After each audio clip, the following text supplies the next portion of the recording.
You're listening to ThunderQuack Podcast Network.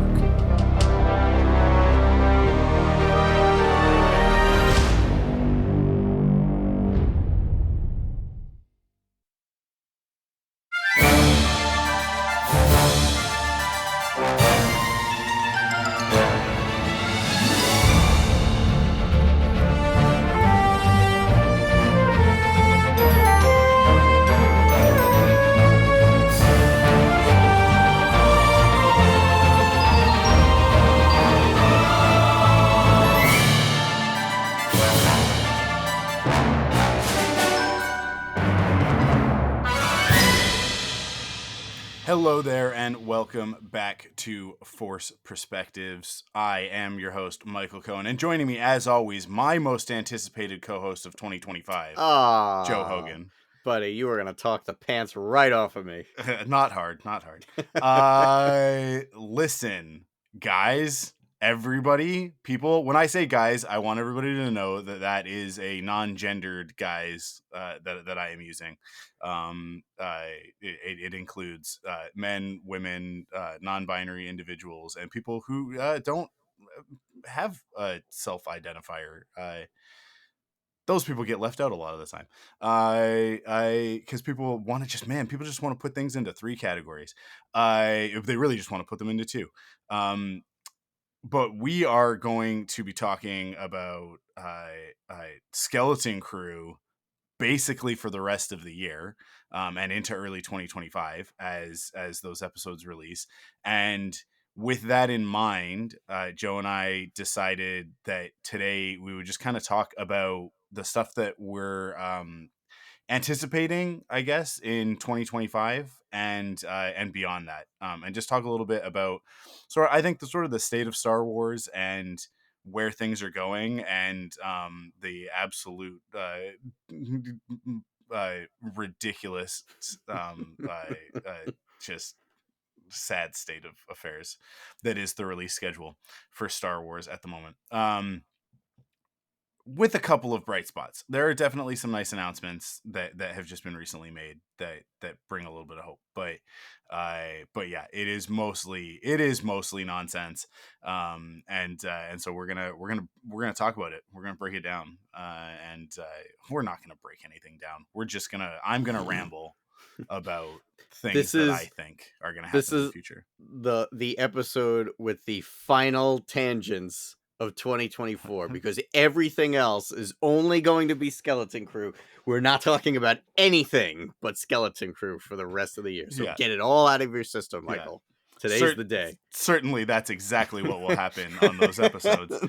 Yeah, definitely things in Skeleton Crew won't trigger ridiculous fan garbage on the internet that will then turn into a 45-minute rant from it's gonna be fine about why people don't deserve nice things. I will just actually start right now by saying, because Skeleton Crew kind of, because it goes into 2025, right? So it is kind of a 2025 project as well. They just released. How many episodes is it? I believe it's 10. Oh, I hope it's 10. Maybe it's only 8. I don't know. Maybe it's only 6. Also, I forgot that Andor was like, what, 16 episodes or 14 episodes or something insane? 12. It's 4 batches of 3, right? Because every 3 episodes is sort of like a contiguous story, and then there's like a time jump. Right, and the next season I think will be the same thing. We'll talk about that for sure. Yeah, let me just really quickly look up how many episodes Skeleton Crew is while I just talk about the filmmaker roundtable that they just released. Have you watched it? Did you get a chance to watch that yet? I have been working on my NDA project for the past few days. I am amazed I found out about Star Wars Visions, honestly. But other than that, yes. Yeah. No, I did not even know that this existed. Where is it? Where can one find this? It's just on YouTube. It's just a roundtable on YouTube with John Watts, Bryce Dallas Howard, Christopher Ford. Who else was on that one? Just like some of the writers and directors. And they're just talking about the process of making the show and the stuff that they're excited to share with everybody. What it does for me is it sort of reinforces a lot of the things that I've been saying about the quality that I expect from this, because it is John Watts making it. And to know that like Dice Browlis Howard is in there directing That's episode. awesome. Yeah, she's great. Yeah, because all of the stuff that she's done across Mando and Boba Fett and all of that, like she's just been fantastic as a director. So Star Wars director specifically. But yeah, yeah, it just really reinforced like my sort of feelings that like this is going to be right up my alley at least. Because I think that John Watts and I share a lot of sensibilities. We talk about this a lot, right? The sort of like, oh, what would I do if I were making Star Wars sort of thing, right? Which I think is the territory that a lot of fans fall into unknowingly. That's not like they're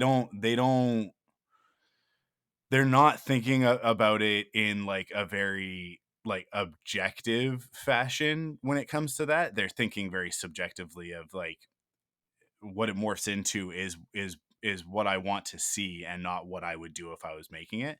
Like what if it were my sensibilities behind the camera sort of thing.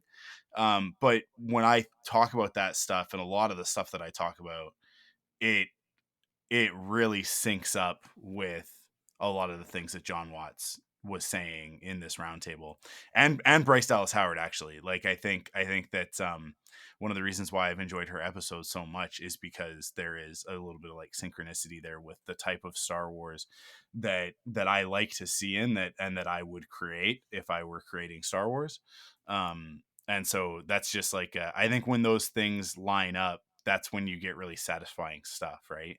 That's when you get the Acolyte for me, where it's like, oh, this is absolutely the sort of Star Wars story that I would want to tell, right? And Skeleton Crew, I think, is even more than that, more than Acolyte was, because like I love Acolyte. We talked ad nauseum about our love for that show when it was airing, and that love continues, and hope remains that that something is gonna come of that story, and that they're not totally done with it. I think my Vision guess is season just 3, the Acolyte baby. brand, but yeah. But Skeleton Crew is like it's checking off a lot of boxes for me, and so yeah, I'm very very excited to get our hands on that, hopefully sooner rather than later, which is all I'll say about that. But I yeah it I cannot wait for it. I'm so excited for this show. I really really think that it's gonna be exactly what I want in my Star Wars.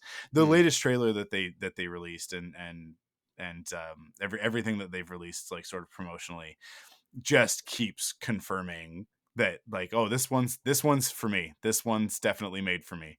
But the biggest thing I think from the roundtable, my biggest takeaway from it, on a positive note, was something that Bryce Dallas Howard said, which is that because they sort of got into talking about like the sort of like the Amblin vibes, right? Amblin being the Steven Spielberg's studio that sort of founded on E.T. and you get things like Goonies and all of that, which is the obvious, like there's obvious inspirations from those sorts of movies into Skeleton Crew. And so they were kind of talking about that, and Bryce Dallas Howard said the thing, she really keyed into it, the thing that makes those movies, those stories work, is that they're movies for adults about kids, right? They're not kids movies about kids. And that's such an important distinction. I think um, the reason why it resonates with kids is because it doesn't talk down to them, right? I've talked about that a lot, where like that media specifically from the 80s was absolutely geared towards kids, right? The Goonies, Lost Boys, Stand By Me, right? E.T., all of that stuff. Like those are things that were absolutely like for kids, but not written for kids in the way that I think a lot of content today is written for kids, which is really just a shorthand for saying sanitize this, right? Like remove any excessive violence, remove any sexual anything, remove any crass humor, any foul language, all that. And it's like, well, listen, kids want that stuff. Yeah. Right? Like especially like that the core audience for Star Wars, the 8 to 13-year-old, right? They want that stuff. That's actually all of that stuff that I just mentioned, that's exactly what they want. That's specifically what they want. They want crass humor, they want filthy language, they want sexual innuendo, right? Not like overt sexual stuff, but definitely like, you know, the stuff that just kind of flirts with it, right? They want the sort of like violent, dirty, raunchy, oh, should we be watching this, right? Like they want, kids want to feel that, especially young like tweens and teenagers. They want to feel like they're getting away with something by watching this, right? And I think that like stuff like Goonies and like Stand By Me, like they really sit nicely in that pocket. Adventures in Babysitting is another one where it's like there's a lot of really like adult humor in that, but adult humor uh, that works for kids, that like they'll get, right, that doesn't go over their heads. Mm. Because there's a difference between like that and then like what Pixar has done in the past, doesn't do as much anymore, but they used to, which is to have the very like very very inside joke for the adults in the room, that just goes right over a kid's head, that they don't get at all. Mm. And like they don't even, it doesn't even register for them as a joke. But I mean, like one thing that you and I both agree on and have talked about at length is like Ghostbusters inadvertently fills this gap, right? Yeah. It certainly wasn't their goal to make a movie that worked that way. Their goal was to make a movie for adults, with adult humor in it. But what you end up with is a vibe that kids pick up on, which is like, oh, we shouldn't be watching this. Right? The ghosts, the ghost blowjob scene, just to put a very fine point on it, is a thing where it's like, as a kid, I had no idea what was happening in that scene. Yeah. I don't know why Ray's eyes go cross-eyed. It Ray's doesn't make making any. a funny face. Oh, Yeah. Ray. But like you do get that sort of like that little tingle of like, oh, this isn't something that I should be watching. And yet it's Ghostbusters, so you're allowed to.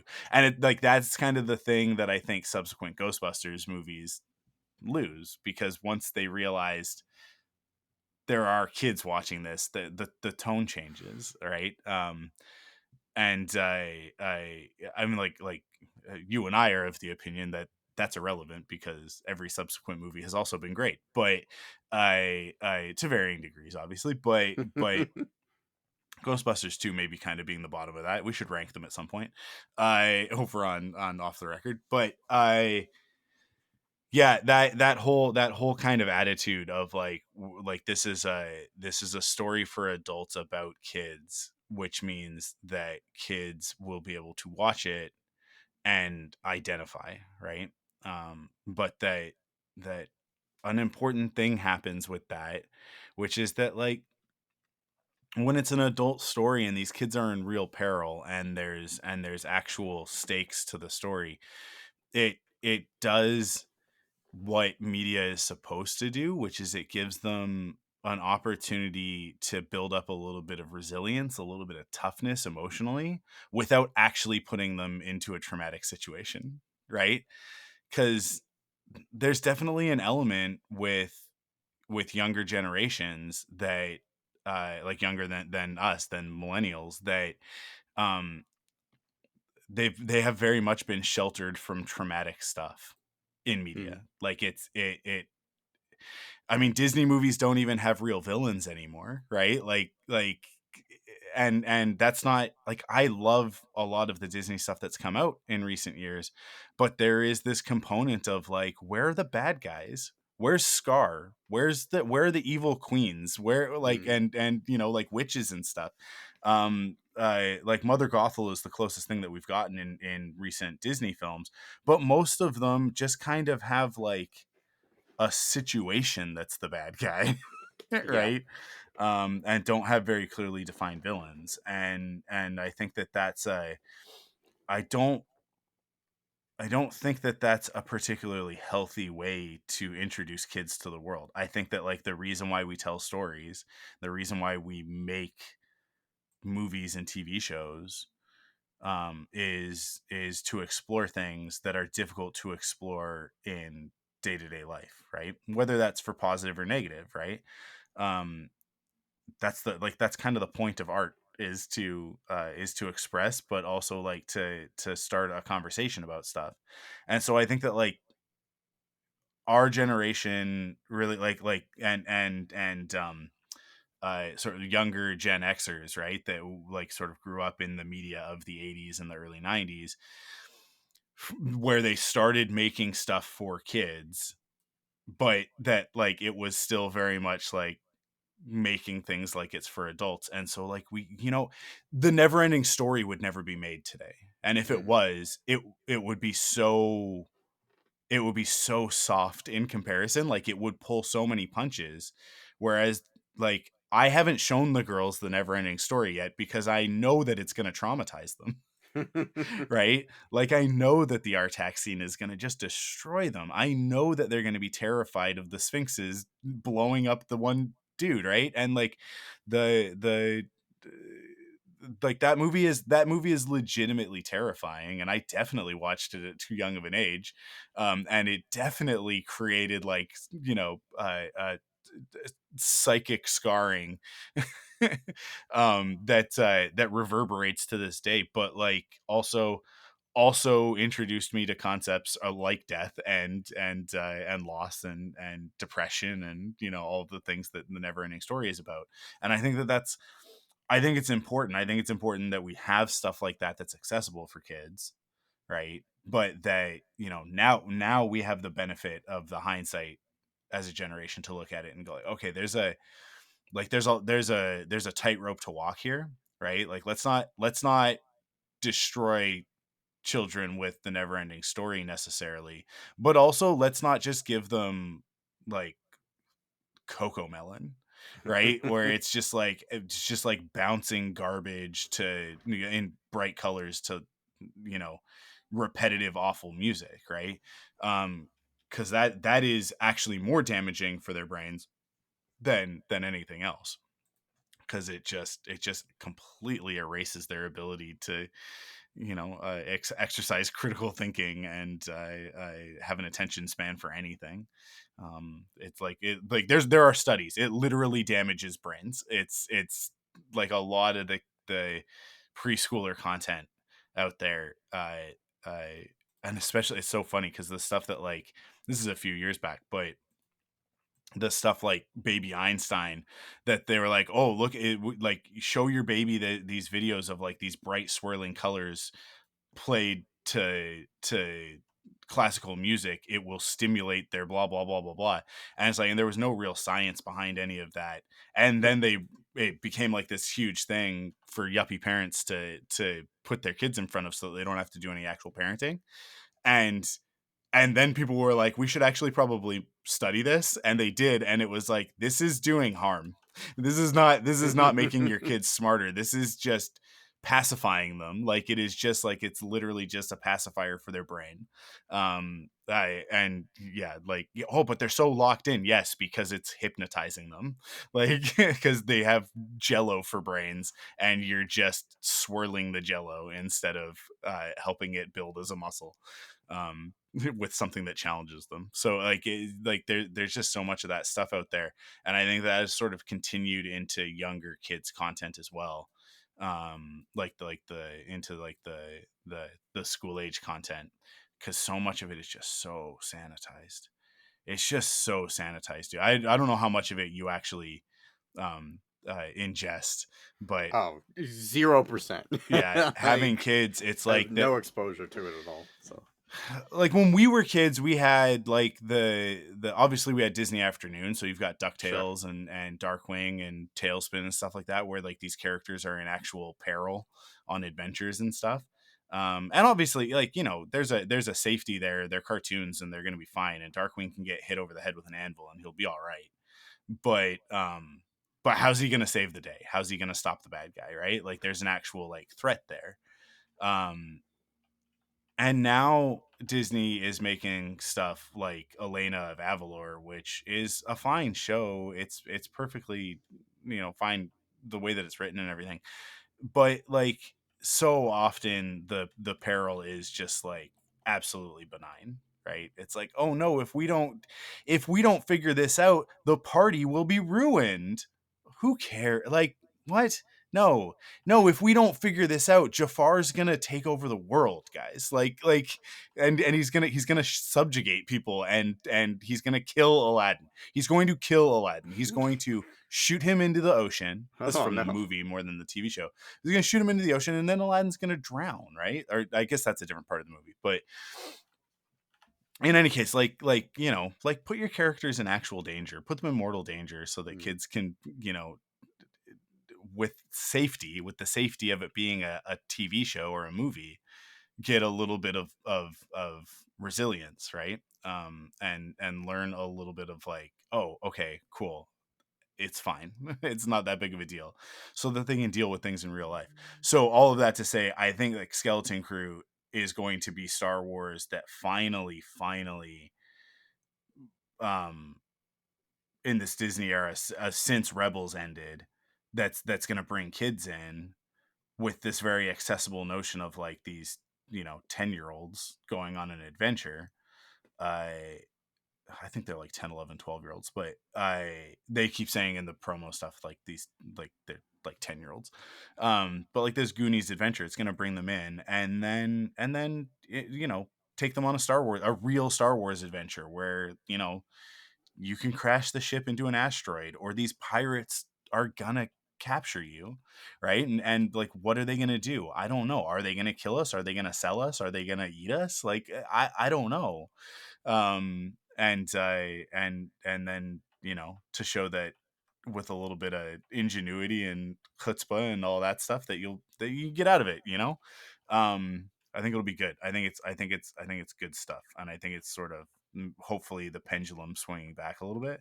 But Star Wars is such fertile ground for that type of storytelling, and it's not to say that there isn't, you know, hours and hours and hours of that sort of stuff. There's Star Wars Rebels and Clone Wars, and obviously like the original trilogy and the prequels and the sequel trilogy, I think all kind of fit that bill. Um but this attitude as of late that we're making adult Star Wars for adults, right? Because like my girls, I'm not going to show them Andor, not because there's anything necessarily inappropriate for them, but just because it's going to bore them to tears, Yeah. right? They're just gonna check out. They're not going to watch Acolyte. It's like we love it, but it's not for them. It's not for them. I watched Solo with them the other week, and even that is like riding the line. It managed to keep both of them entertained for the full duration of the film, but it I could tell, like, Cassie being 5, it was definitely like it was touch and go a little bit, you know, in some moments where it's like, yeah, you're not really paying attention because Chewie's not on screen right now. um I mean, I get it. yeah, yeah. But I'm not going to show them Rogue One, right? Like, and again, not because there's anything inappropriate, just because they're going to be like, this is boring, Dad, right? But we can watch all of the saga films easily. Especially the prequels, especially the sequels. I They love those. For some reason, Kara actually likes Rise of Skywalker. Um so yeah, I mean, you know, it is a very juvenile storyline that's very easy to follow as the characters explain everything that's happening throughout the movie in excruciatingly obnoxious detail. I And the MacGuffins make sense as long as you don't ask any questions and you just trust what they're saying.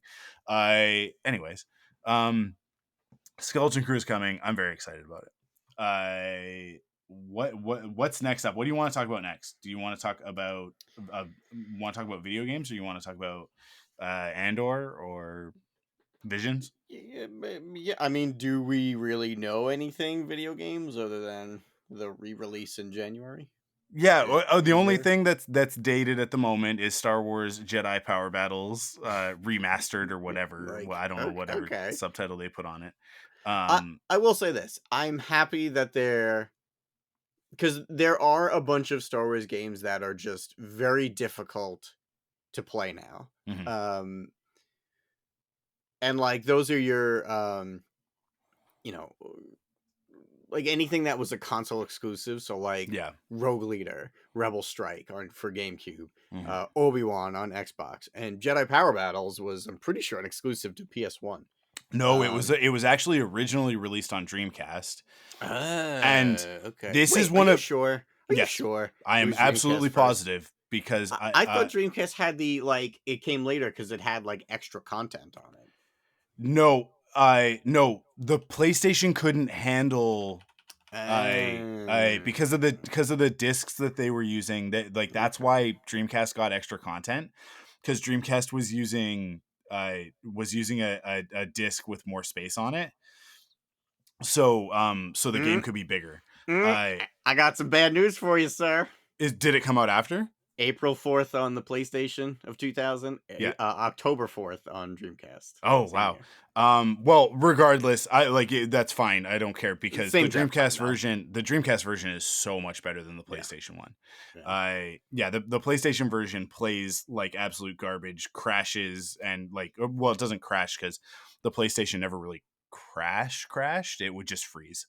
It would just lock up, right? And Jedi Power Battles was a buggy ass game on the PlayStation. It was also buggy on the Dreamcast, but it was much better on the Dreamcast. It played much smoother. So the stuff that you were complaining to me about before we started recording, like the platforming and stuff, it was still a pain. It was still awful. It wasn't as bad as the Episode 1 game, because Jedi Power Battles and Star Wars Episode 1, The Phantom Menace, the video game, are different things. Same ending. Yes. Same CGI ending. Yeah. For both games. But it was still it was pretty frustrating a lot of the time. But I loved it. I loved it on my Dreamcast. I played the hell out of it. And I think actually I might be one of the games that I owned, and I might still have it. I literally have to track down my Dreamcast. I don't know where it is. I know I still have it. I never got rid of it. So it's either packed away somewhere here in the house, or which I have no idea where it would be. But hey, let me ask you something. Yeah. How do you feel about them in this remaster for Jedi Power Battles retroactively changing Mace Windu's lightsaber to purple? Because when Episode 1 came out, even though we didn't see it on screen, it was blue. Yeah. How do you feel about that? No, I think it's correct. I mean, I think it's a remaster, right? Like if it were just, if they were going like, oh, we're just making the game available, right? Like this is just a PS1 classic and we're just going to make it available for you to play on your PS5. Then it would be like, okay, so then for historical purposes, don't modify it, right? But if you're going to do like what they've done with Dark Forces, what they did with Episode 1 Racer, which, like, by the way, the Episode 1 Racer remaster, like if you play the original Episode 1 Racer, fantastic game, right? But it has problems. It has the problems that a lot of the 3D games of the era had, and the N64 controller is a masterpiece, but it's a masterpiece in the way that like Picasso's work are masterpieces. It's odd and confusing and doesn't always work for everybody. So like the updating of the controls for Episode 1 Racer make that version a far superior and definitive version of that game. And so if they can do the same thing for Jedi Power Battles, which is take the core, which is a 3D not quite isometric, but like that sort of like top down 3D brawler I gameplay, the solid part of the gameplay, which is, mastering your combos and being able to do all of these cool things, upgrading your characters and force powers and whatever, right? And then they can just improve the sort of the finesse of the controls of the platforming. And I mean, the platforming, like it was like the bump mapping that was, or not mapping, like the hitboxes sort of thing on the platforms. That was really the problem, is that like what you saw in front of you didn't necessarily match what your character was actually interacting with. So it's very clear that there were invisible walls, and that ledges appeared to be much wider or further out than they were, and so you would often slide off of things. And yeah, they were still figuring a lot of that stuff out. So if they can clean that aspect of it up and make it that much better of a game, then yeah. And like I don't know, I haven't looked into it. I know that it has multiplayer. Is the multiplayer online?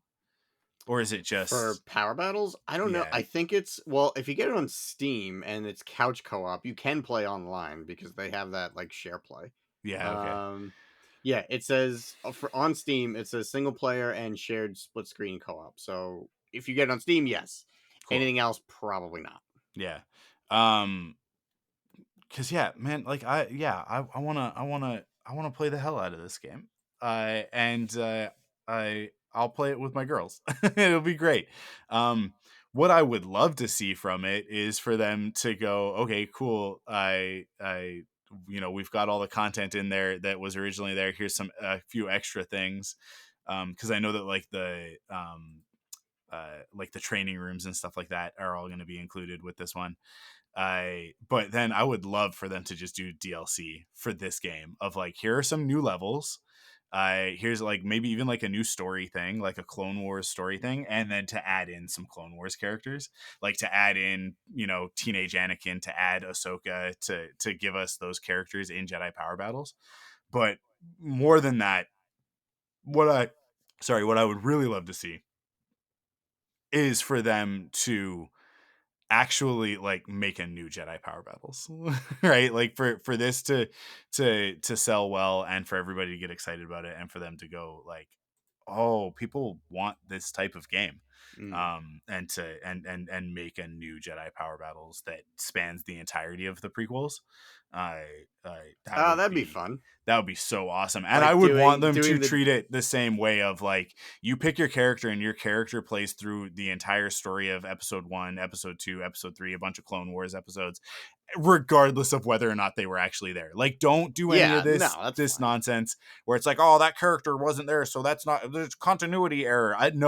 The funny thing Shut your face. Yeah, the funny thing about Jedi Power Battles, and the thing that distinguishes it from episode 1, The Phantom Menace, the video game, is that like Mace Windu never pulled out a lightsaber in that film, right? Like, I don't know that we even ever see his lightsaber on his belt.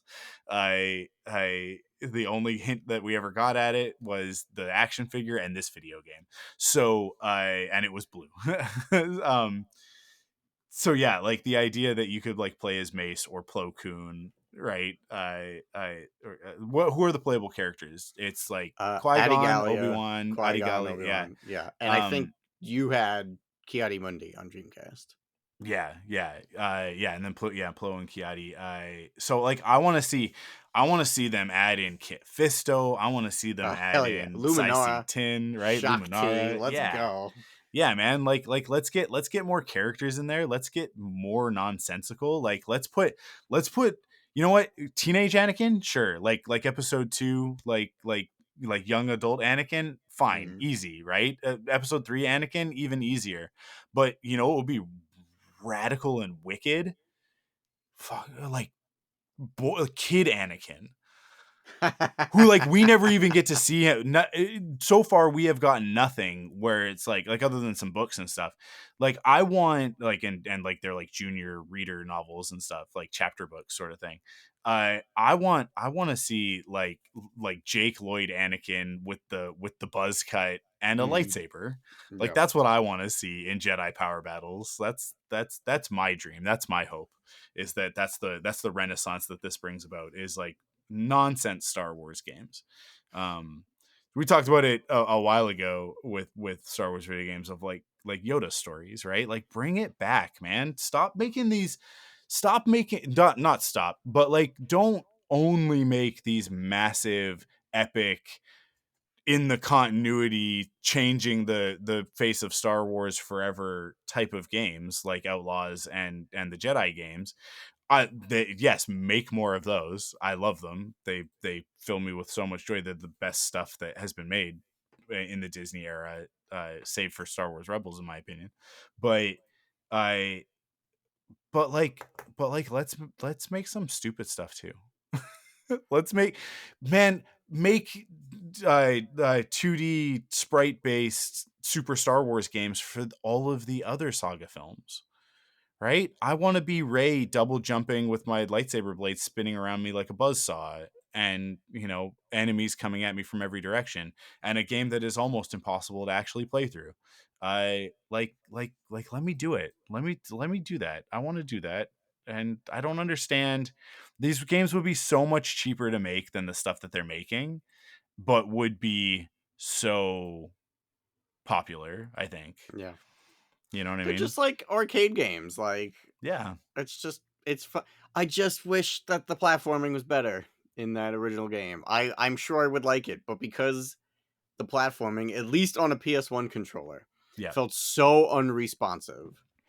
That was always how I never got anywhere. Like I don't even think I ever beat the second level of that game. Well, listen, because, I physically could not. I wanted to, but we're talking about the era when maybe you had a PlayStation with an analog controller, right? Like maybe if you were lucky, because this is like PlayStation, not PS1, not PSX, PlayStation that this thing came out on.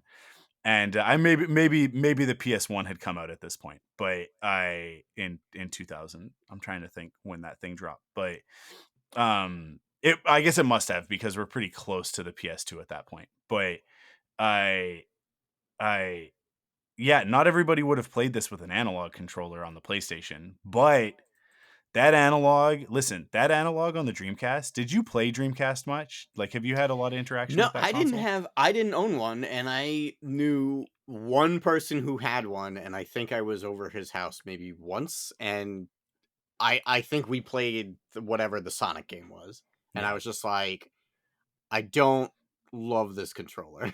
Like I couldn't mesh with the controller, and that was kind of it for that me. Analog stick, especially for the time, was so creamy, so buttery. Yeah, and then when the GameCube came out, it was like, okay, cool, Nintendo figured it out. Like they definitely took notes from the Dreamcast. Because the first time I ever touched an Xbox, I was like, what is this monstrosity of a controller? This thing, this analog the giant stick. Xbox controller was ass. Like the analog sticks on that original Xbox controller were like, they were like spring loaded to the degree that you could hurt somebody with them. Like playing Halo was just not a fun experience for me the first time that was the first game that I ever played on an Xbox.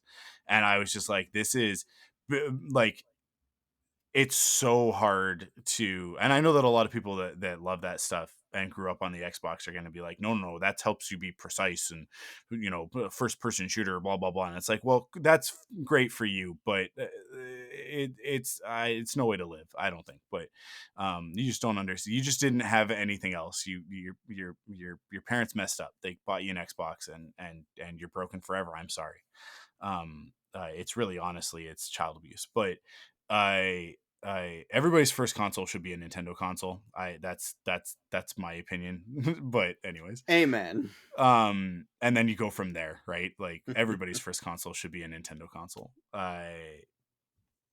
But yeah, like the Dreamcast and then the GameCube controller, like those are analog sticks that, like, to this day, man, I don't know. To me, there is nothing better than the GameCube controller. That is the best controller ever. We're in an episode of Off the Record now talking about video game controllers, but Yeah, I'm really excited for this game to come out, and for to experience it again, and hopefully it won't freeze up, and you won't lose all your progress. And oh my god, it was so buggy. It was so buggy. Um, and the platforming will be much improved and all of that. Yeah, I and we'll be able to just relive that nonsense period in 2000, and the post Phantom Menace era.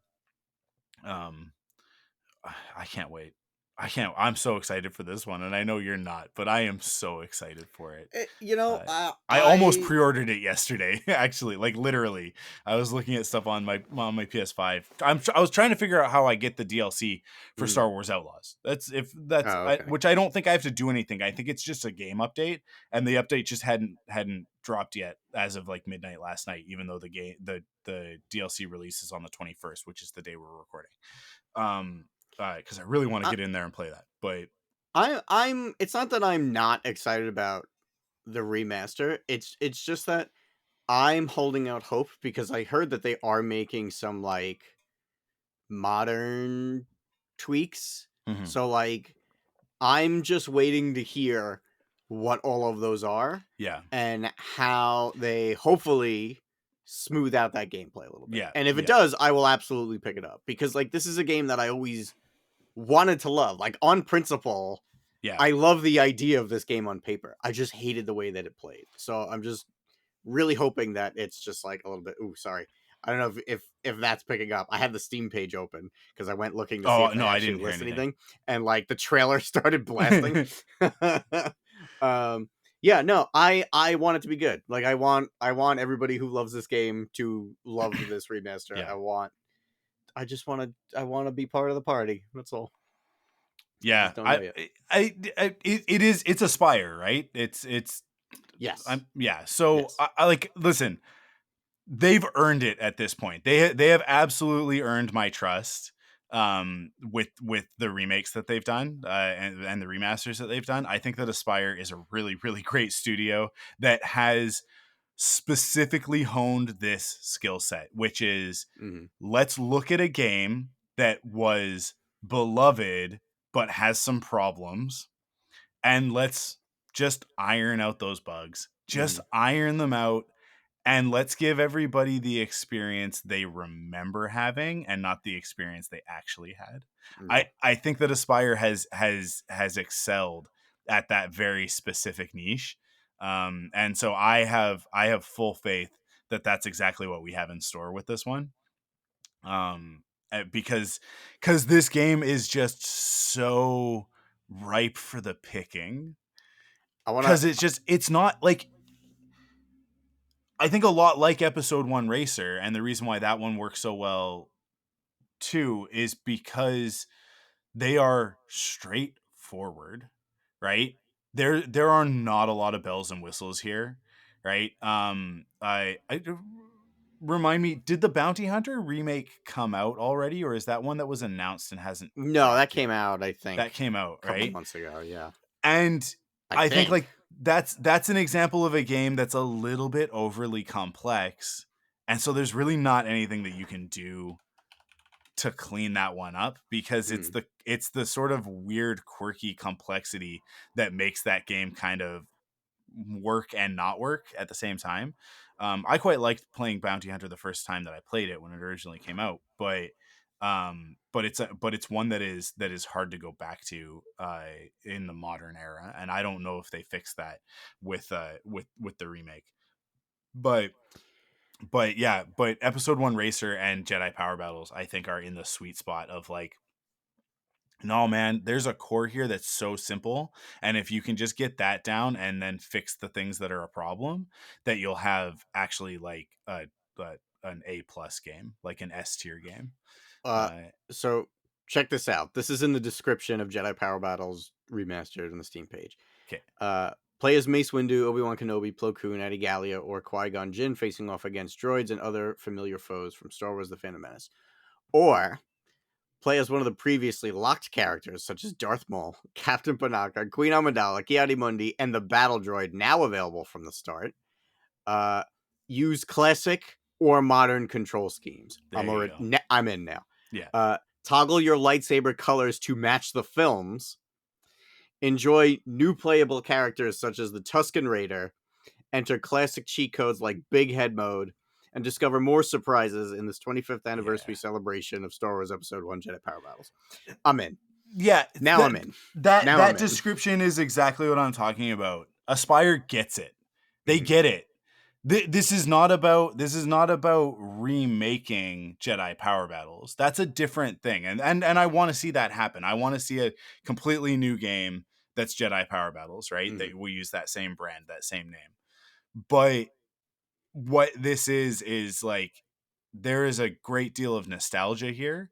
Let's live in it, right? Big head mode, right? Play as Captain Panaka. Like why be a battle droid? Why can I play as Captain Panaka? That's so dumb. Like an unlockable bonus character is Captain Panaka, a character who we never see again after that movie, and who is like not important. He's barely even important in that movie, right? Although Panaka is a badass. There's a character that does not get enough credit for being as cool as he is. But yes. I'm so excited. I'm so excited for this game. $18 right now on Steam. Damn. Normally $20, but 10% off between now and the day that it releases on Steam. Yeah, that's why I almost pre-ordered it, and I'm kind of like now you got me going like I should just Nintendo, a remastered game from 2000. $20, Nintendo. Yeah.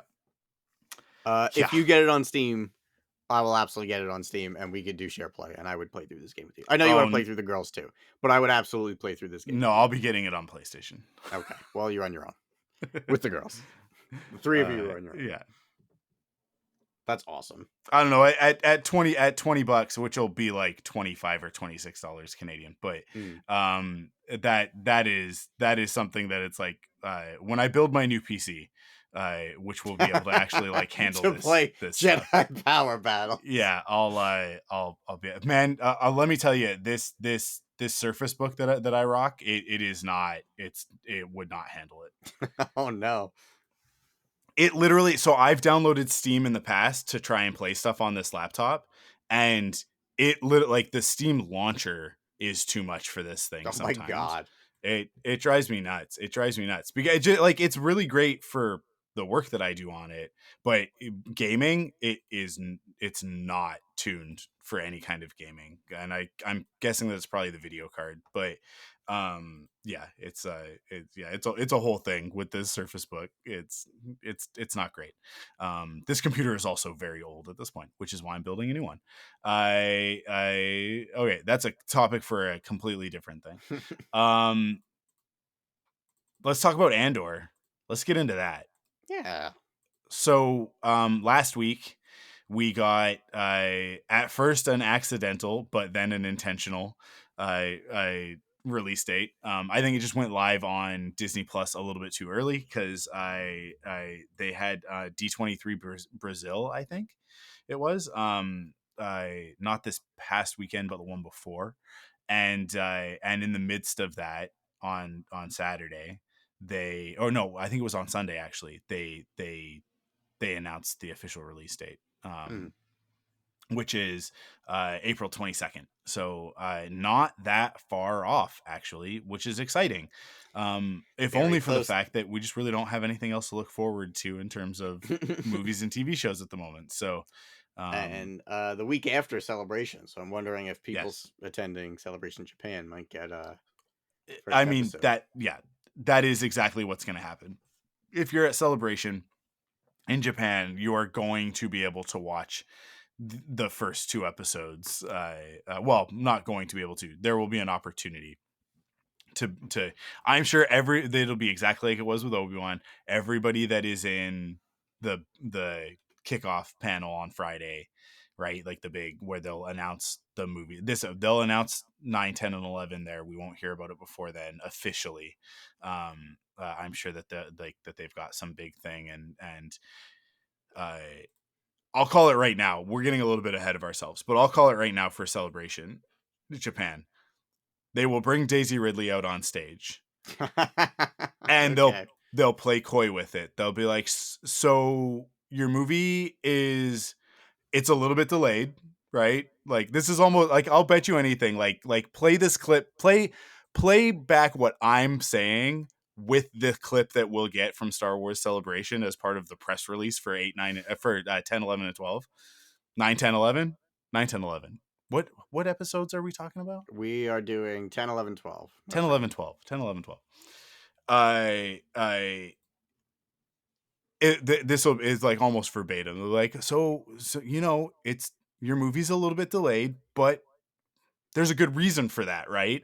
And then Daisy Ridley will talk a little bit, and she'll be like, "Yeah, we were working on it. We were developing the story, and it started going in these directions, and we were just like, you know what? We really can't do this story without dot dot dot." And then everybody will scream and cheer.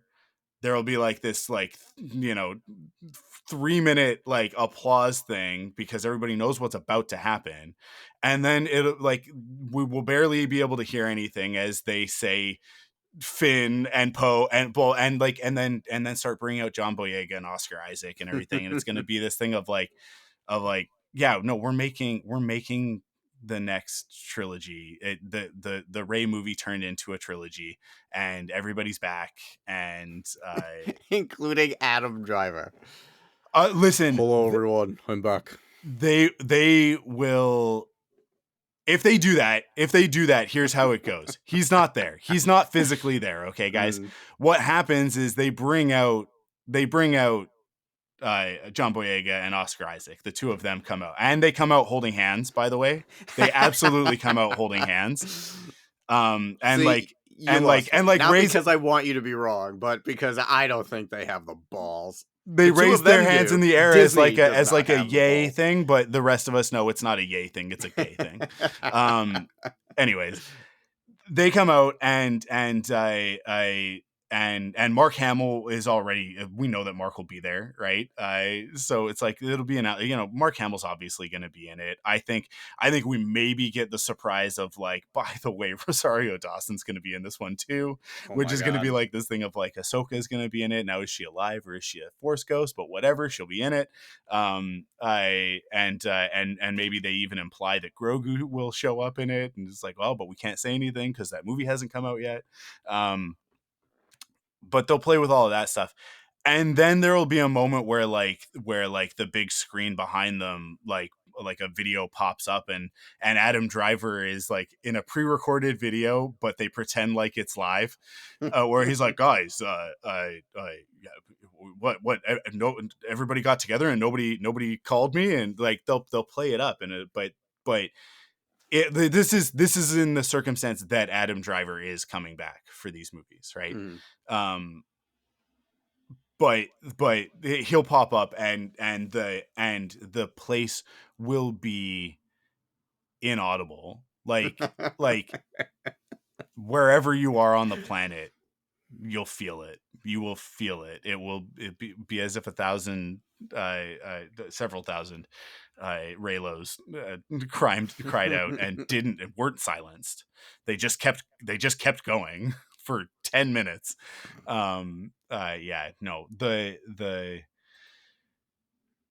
crowd that is at Star Wars Celebration, which we have the whole thing of like when the Fandom Menace says true Star Wars fan, we say like there's no such thing. Like anybody who calls himself a Star Wars fan is a Star Wars fan. But then when you're at Celebration and you're around those people, you're like, no, these are true Star Wars fans. And then not everybody can be at Celebration, so there are a lot of people that get excluded from that, and that's not what I mean to do.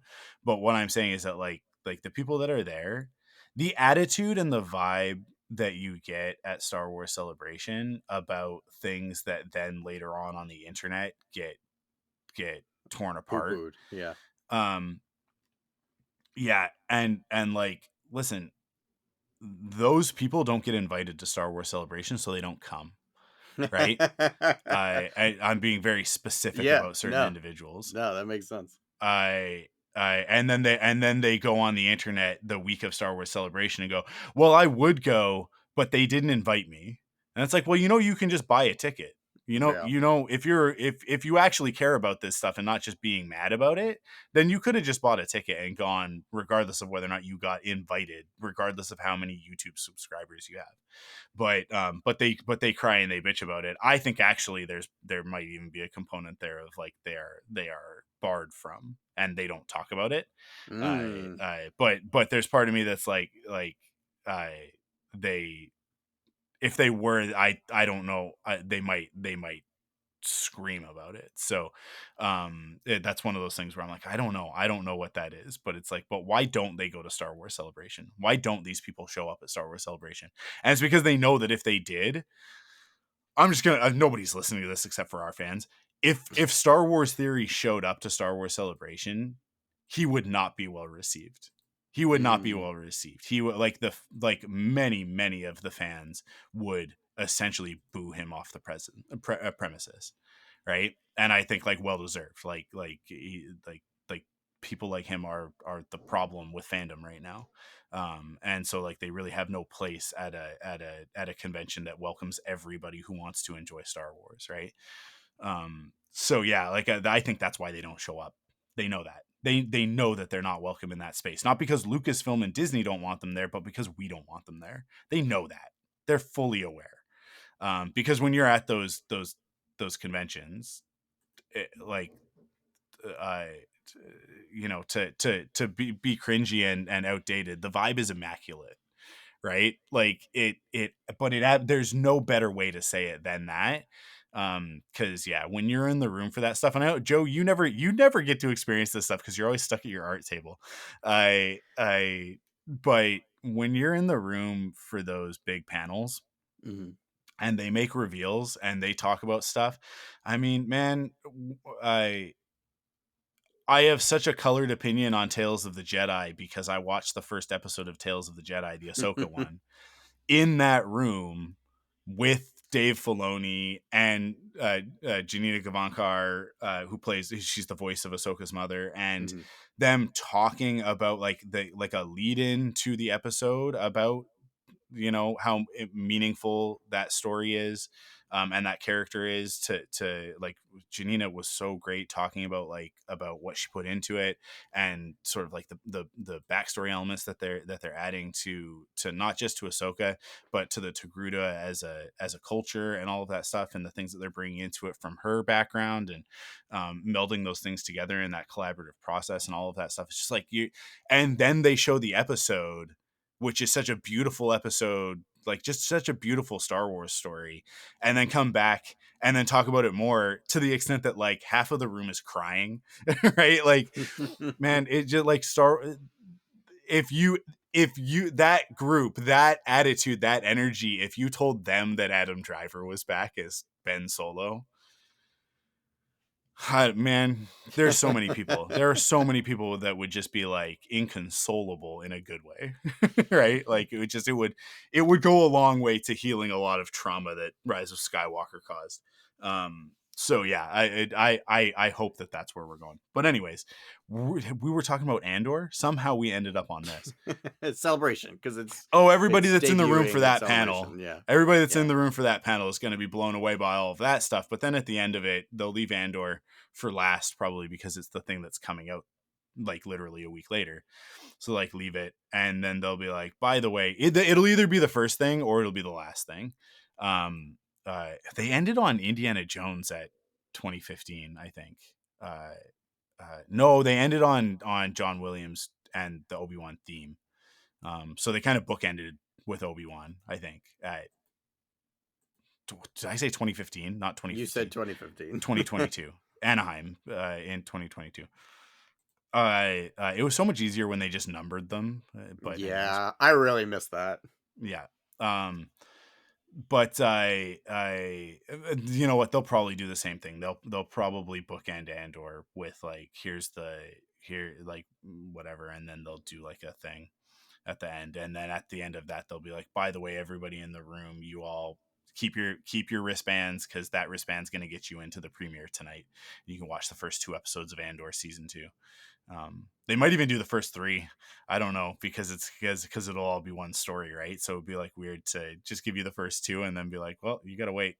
Now you gotta wait like almost a month. But yeah, actually probably not that long, because it'll probably be the premiere will. Did they say, is it a 2 episode premiere? It probably is. I They didn't tend to do see that. I didn't They see if tend to do they that now, actually right? said. Because Skeleton Crew is a 2 episode premiere, and that tends to be what they do now. Is like, here's the first 2, so you can binge the first 2, and now you're hooked, and now you're gonna keep watching. But yeah, I think that Andor season 2 will absolutely premiere at Celebration Japan, and then the rest of us will get it a week later. But or they'll do another shadow drop like they did with Obi-Wan, where Obi-Wan was set to premiere the following week, right? But they premiered it at Celebration to all of us, and then the next day or that night, while we were all in the room watching it, they announced, by the way, it'll be up on Disney. Like, the first episode will be up on Disney Plus tonight at midnight, sort of thing, right? Like they basically, because there was the Thursday that we got to see it, and then it was like technically the Friday that it was like, here's the first episode. Maybe even the first 2. I think they released the ones that we got to see. But anyways, I think they'll do the same thing. I think that worked really well for them at the last Celebration, or well, not the last Celebration, at the last Anaheim one. I always think last Celebration because it's the last one that I was at, because I wasn't at Europe. But yeah, yeah, I think that's a smart plan, because what you do is, like, when you get that group in the room for that experience, no matter how good or bad the episodes are, which they're going to be phenomenal. It's Andor. I'm not worried about it, but no matter how good or bad they are, that room is going to have a phenomenal experience, right? Like, those people are going to enjoy it by virtue of the shared experience of seeing it early. They're going to go on the internet and tell everybody how great it is, which is what happened with Obi-Wan. And then if you remember, we get to the 3rd episode, which is the one that people hadn't seen yet, and now all of a sudden everybody's like, I don't know about this show, and it's like, this is but Acolyte went through the same thing. All of these shows do. They have this, like, the Agatha All Along did as well, where people were like, oh, this show's so great, and then the 3rd episode came out, people were like, I don't know if it is, and then the show continues, and by the end of it, people who stuck with it are like, oh, that was actually really, really good. But it's just this is just the wave that you have to ride with all of these streaming shows now. Yeah, I don't know. There's not really much else to say about Andor season 2 from my perspective. Yeah, I mean, it's gonna be good. Isn't much, right? Yeah.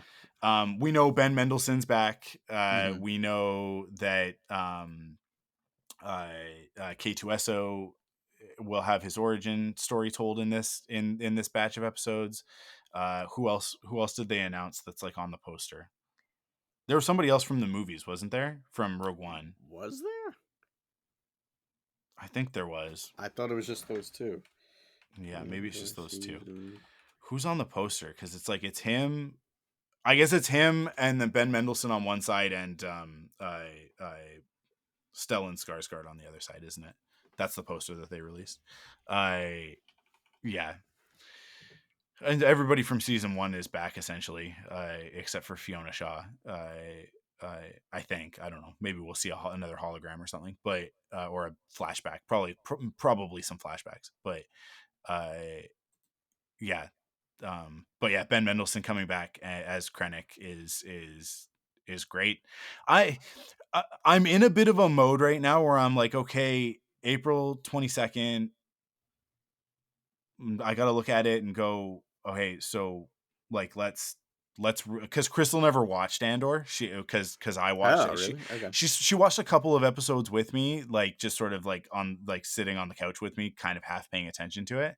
Because I just wasn't like, I wasn't like, oh, I think that you would dig this, right? Not like with Acolyte, but since Acolyte, she has a much different perspective on Star Wars now. So, Okay. so I want to watch Andor with her and see what her take is on it, because she might actually like it now.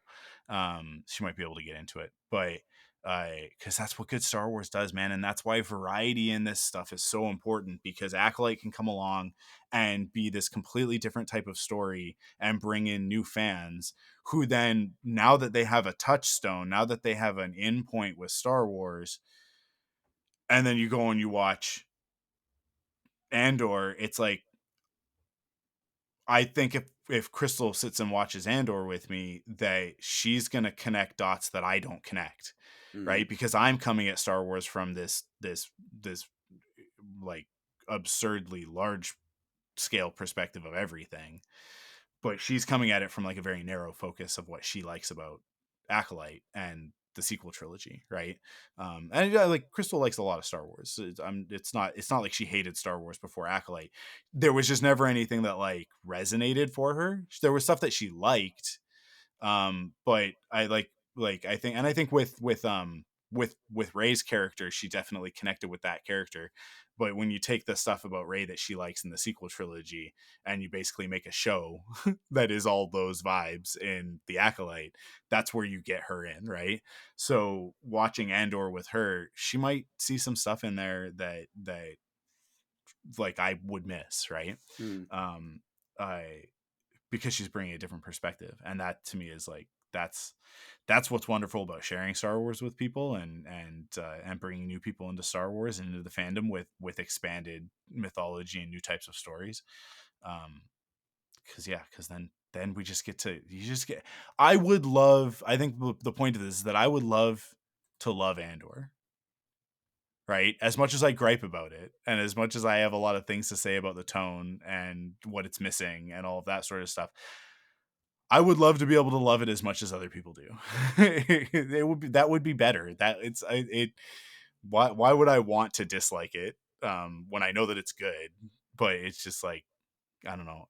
It's the opposite of Acolyte for Crystal, where it's like Acolyte's really resonating with her. It's like I kind of bounce off of Andor a little bit because of the tone, and because there's just not enough cuties in it, man. It just doesn't have enough of the cuties, the little guys. B2 emo, I'm sorry, it's so cute. Yeah, he's adorable. He's enough for me. He's adorable. He's not in enough of the show. He doesn't play enough of a role. But K2 coming back is a big win for me, because K2 is absolutely a little guy. It's gonna be him though, right? Like B2 emo is like K2 SO is B2 emo's like consciousness or something, right? Oh, you think like, so? You think there's going to be like a connection? I've been thinking that ever since B2 emo's like power was failing. I was like, that's K2 SO. That's him. It's gonna be him. Yeah. I think you might be right. And it's just like, yeah, but he takes on sort of a different aspect because he's in this different type of body. Yeah. Ooh. Oh man, if true, very, very big deal. Big if true. Yeah. Awesome. Andor season 2. I mean, like I don't know. We don't need to hype this up. I think everybody who's excited is excited. Everybody who watched season 1 is like, yeah, okay, let's go. The trailers, they haven't released like an actual trailer for season 2. We've just gotten like snippets and other things, which I think is really interesting, the way that they've done that. But what we've seen so far, I mean, listen, Cassian's got a bunch of new jackets.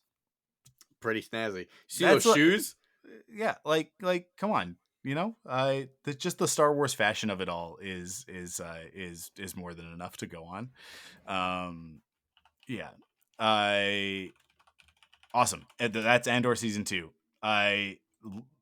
Just a couple of days ago, we got a weird shadow drop of an announcement, and that was Star Wars Visions season 3. And it's just got a 2025 on it at the moment. It's not they're not being specific about it, but sometime in 2025 we're going to get more Star Wars Visions. Now, I don't know about you. I haven't read any of the articles about this yet. Have you like looked into it and what it is? All I've seen is that the announcement of it and like what studios are involved. Okay, so here's the article. Let's all just discover this live. Okay. The award-winning series first premiered in 2021 with 9 shorts by 7 different Japanese anime studios celebrating the mythology of Star Wars through unique cultural perspectives. Last year's second volume took the imaginative series on a global tour, featuring animation from across Japan, India, the United Kingdom, Ireland, Spain, Chile, France. I said Chile. I should say Chile, but France, South Africa, South Korea, and the United States. Now, with Star Wars Visions Volume 3, the animated anthology returns to where it all began with 9 shorts from 9 different anime studios, including returning contributors Kamikaze Doga, Kinema Citrus Co., Production IG, and Trigger. The next installment will also introduce 5 new anime studios to the world of Star Wars. Anima in co-production with Kamikaze Duga, David Production, Polygon Pictures, Project Studio Q, and Wit Studio to further demonstrate the diversity and creativity of Japanese animation. Listen, Trigger being in there is the only one that's important. Science Saru not being in there, especially with our current obsession with Dandadan, is a little bit disappointing, but understandable because they are busy with Dandadan, and let's not distract them because they need to pump out episodes of that as quickly as possible. Don't get distracted. Science Saru, we need it. Also, I hope that you guys are working on season 2 of Scott Pilgrim. But so between those two things, they don't have time for Star Wars right now, and that's fine. I accept it because Trigger is here. Okay, that's very good news. That makes me happy. Listen, I really enjoyed a lot of the stuff from Star Wars Vision season 2, but also I want more Star Wars anime. So let's just do that. Now, which of these studios made what is it? It's the Ninth Jedi, right? Let's see. So I'm just looking it up real quick. Oh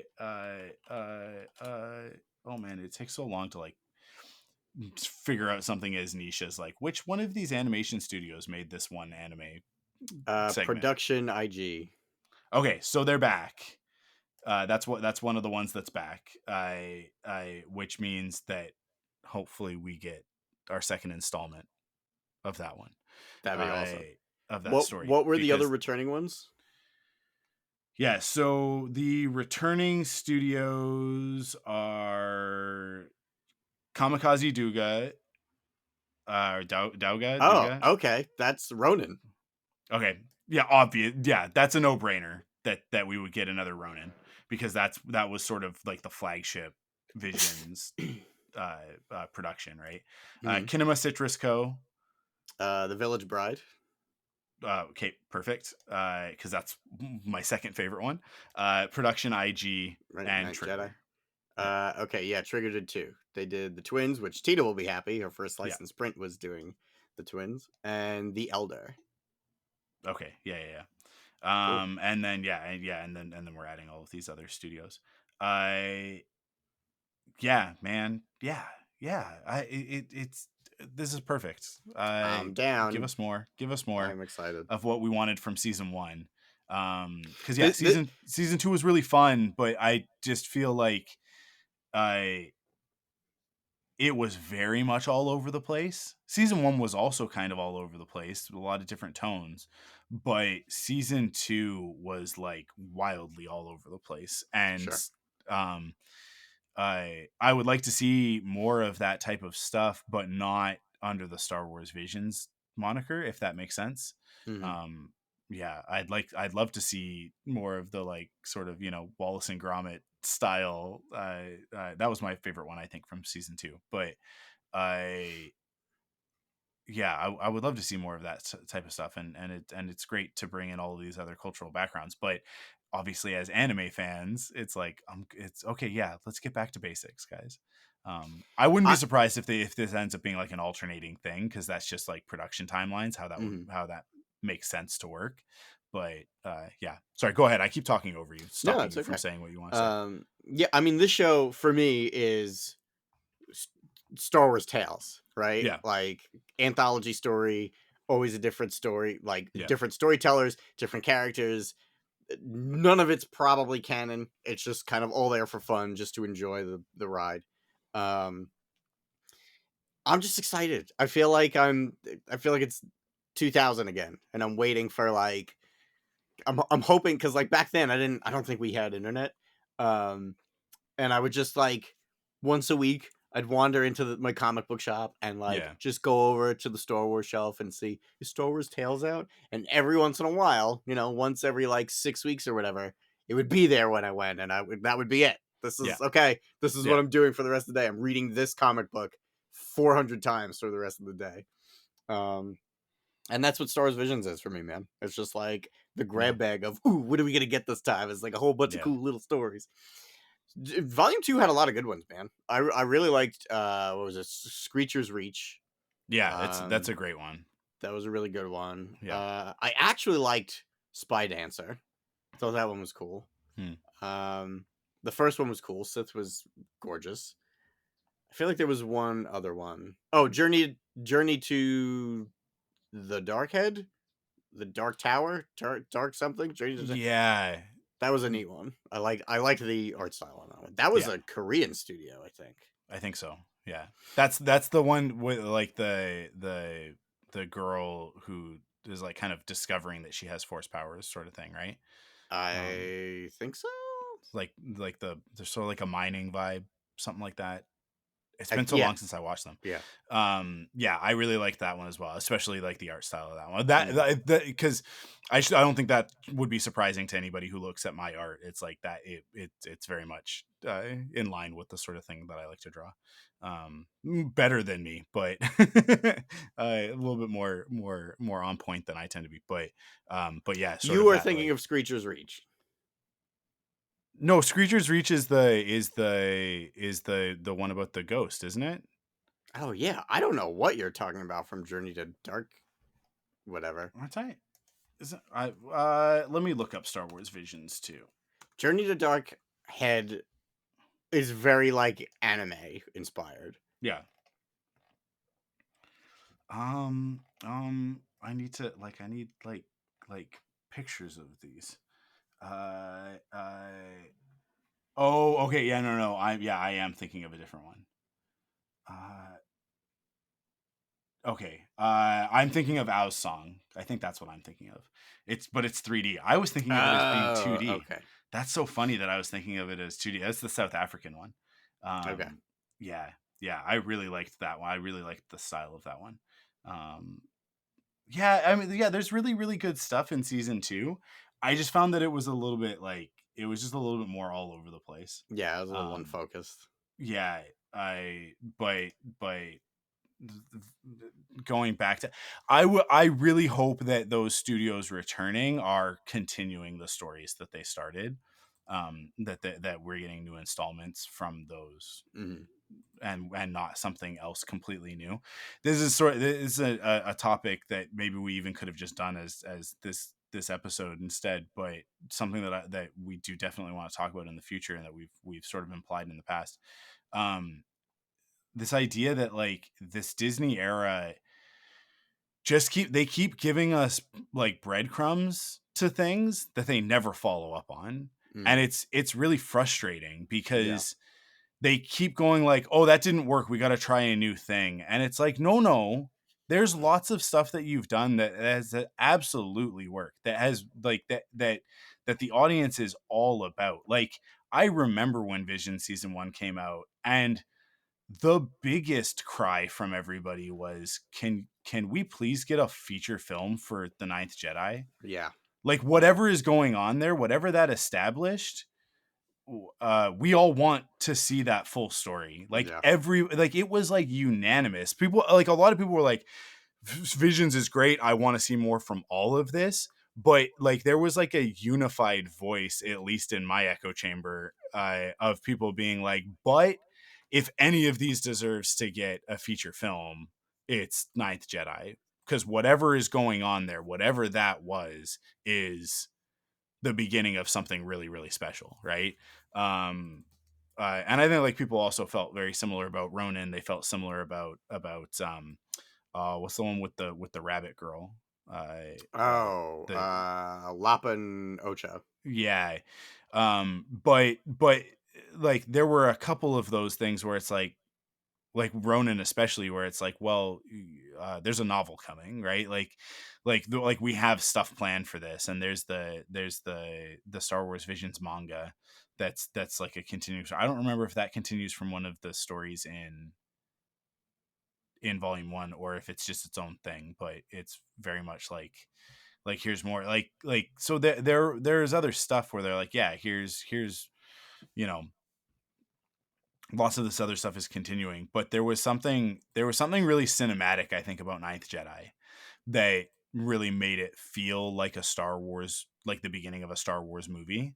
um and I think that like a bunch of those concepts of the kyber crystals changing depending on who picks up the lightsaber, and that being like the big reveal, I think like that really really worked for a lot of people. But that world specifically, like that, and I think more than anything, the way that it was so far removed from the Skywalker saga into the future was a thing that a lot of people were excited about, that a lot of people were like, I can get behind this, because we can sort of like you can drop all sorts of hints at what happens with Rey and what happens, I post sequel trilogy and all of that, but we're far enough removed into the future that it doesn't, nothing has to directly affect it, right? um and I think that that's a really great playground to be in, because it's one where it's like it can be canon until it's not, because it's not really affected by anything, right? And it's not affecting anything because it's so far into the future. And if you get really really firm on exactly how far into the future, you can cement that even more, because if you go like, this is like 10,000 years after Rise of Skywalker, right? Like if you said something wild like that, like you defined it and you said, yeah, Ninth Jedi takes place like centuries, millennias into the future, it's like, okay, so then like Rey has nothing to do with it, Luke has nothing to do with Yeah. it, right? Like this is as far removed from that as like the original Old Republic stuff was from the original trilogy, right? Because that stuff is like tens of thousands of years before the original trilogy. So like, I don't know. I'm blanking on all these characters' names from Tales of the Jedi, but I the original Tales of the Jedi.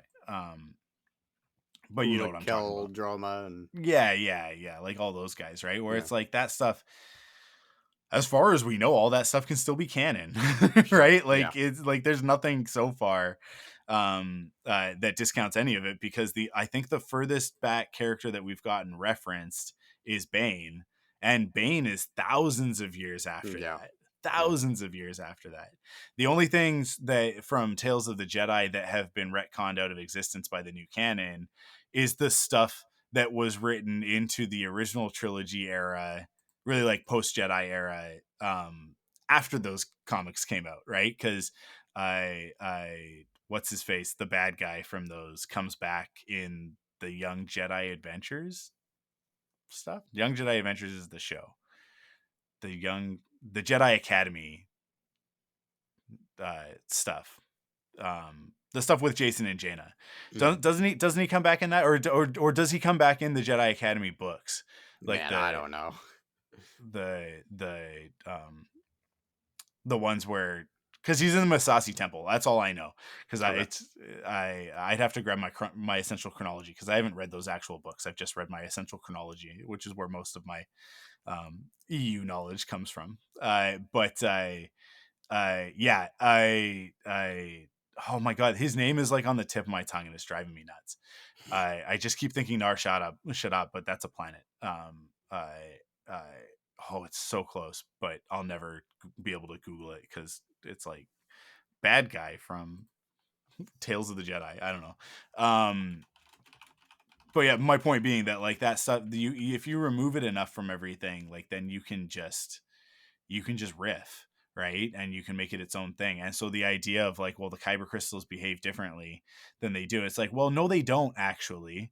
um Perhaps what has happened is that in that intervening time period, they just learned how to build lightsabers that are more connected to the Jedi, right? Like to the wielder, to the person who's holding the hilt, because it'd be so easy to just be like, well, yeah, the way that the old Jedi, the Jedi of the Republic and the New Republic built their lightsabers, kyber crystals were shielded from them, right? They were inside these housings, and so like they weren't in direct contact with them. But we figured out how to build a lightsaber that, and it's so easy to connect it because it's like, because in that story it's the one dude who builds lightsabers, right? So it's like the Jedi aren't building their own lightsabers in that story for some reason. He's building their lightsabers for them, sort of thing. Is it right? XR Kun? XR Kun, thank you. That's who I was thinking. Because it was bothering me. I was like, I haven't even read these, and I Yeah. know the names. Yeah.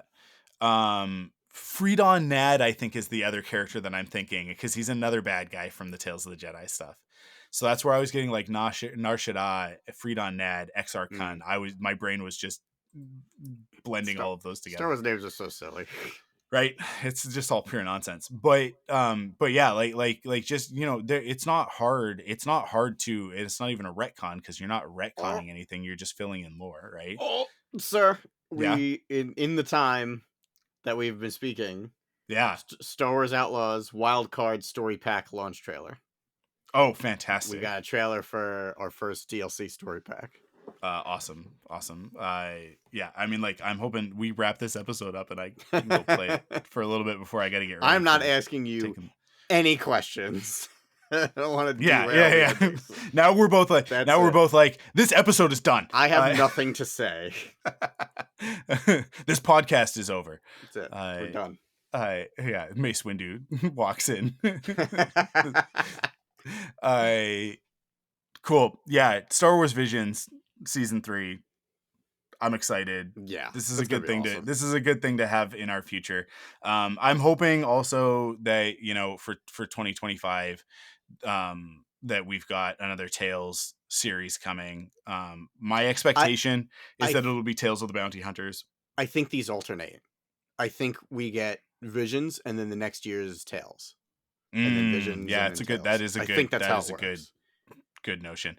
But we know that Lucasfilm Animation was hiring up for something. Right. We don't know what. It's Asajj Ventress's animated series. I mean, I think it is. And I think that it is post Return of the Jedi, and it's connected to. Oh, you think it's that far? Awesome. Yeah, for sure. For sure, I do. Cool. Okay, I dig it. I'm into it. Yeah, and it's got to be. I mean, like Omega has to be in it as well, right? Like that's one of those other things. Yeah, because why show us? Why show us that version of her? True. If not, although I think that's meant to be between. I feel like that I don't know that we've ever gotten an actual like time period for when the epilogue takes place. I think they've been intentionally vague about it, but my gut feeling is based on her age, and the tone of what she's saying is that like that's Return of the Jedi era moment in time, because she's friends with Hera. Yeah. Well, I mean, like that's Wouldn't that be wild? Wouldn't that be fantastic if we got a series? Can you imagine that series if it was like headlined with Hera, Sabine, Omega, and Ventress, and it took place between Empire and Jedi? Oh man. And like led into awesome. Return of the Jedi, because we know that Hera is there, right? Like we know, we know that Hera is there post Battle of Endor. We don't know if she was there for the Battle of Endor, because we never see the ghost, obviously. In the she was trilogy. That's in the Rebels epilogue. That she was specifically at the Battle of Endor? Yeah, it said Rex and Hera fought during the Battle of Endor. Yes. Yeah, but okay, so my gut on that, we know that that's implying that Nick Sant and Rex are the same guy, right? Sure. And that other stuff has like maybe confirmed that, but then Dave Filoni has always been like cagey about like, oh well, like we're never gonna say yes or no, because we don't want to get rid of Nick Sant for people who like that character. But if you want to believe that that's Rex, then you can believe that that's Rex, and that's fine.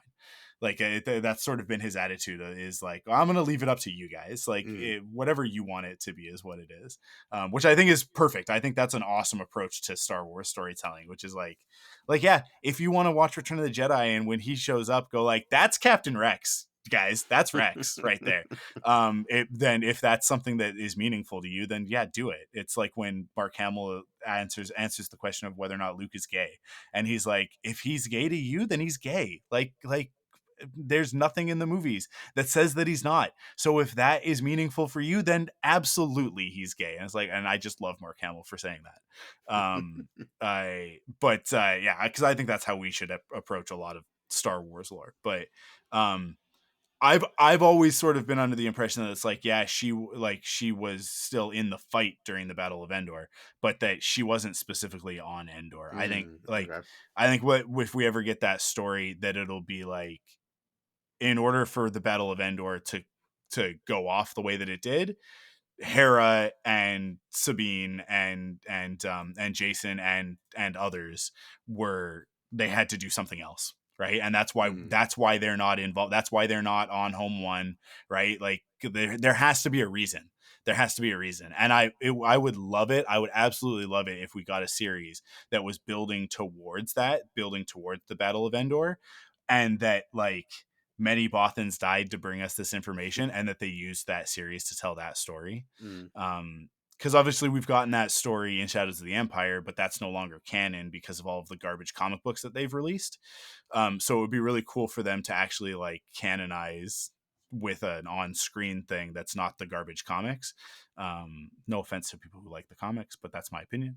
To like, solidify whatever actually did happen in that lead up, and to have Hera be, it would be really cool. It would be terrible for Hera, who's already been through so much, but her attitude in Ahsoka would be informed by having been a part of that mission and having like succeeded but failed, right? Like if especially because she was also at Scarif with the ghost, and the way that went down, and for it to be like, I would love to get a scene where like the Bothans hand off this information, this intel about the second Death Star, just in time as they're like blown out of the sky sort of thing, and the ghost like zooms away to deliver this to Mon Mothma and Akbar and all of that, and for us to like pop back into the cockpit, and for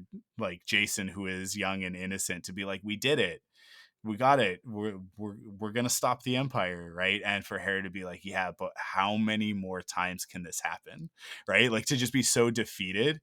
Because then if you take that kind of a moment into Ahsoka season 2, where she's like standing in front of everybody and she's basically like giving this council the middle finger, especially what's his face, the one senator, Senator Ziono.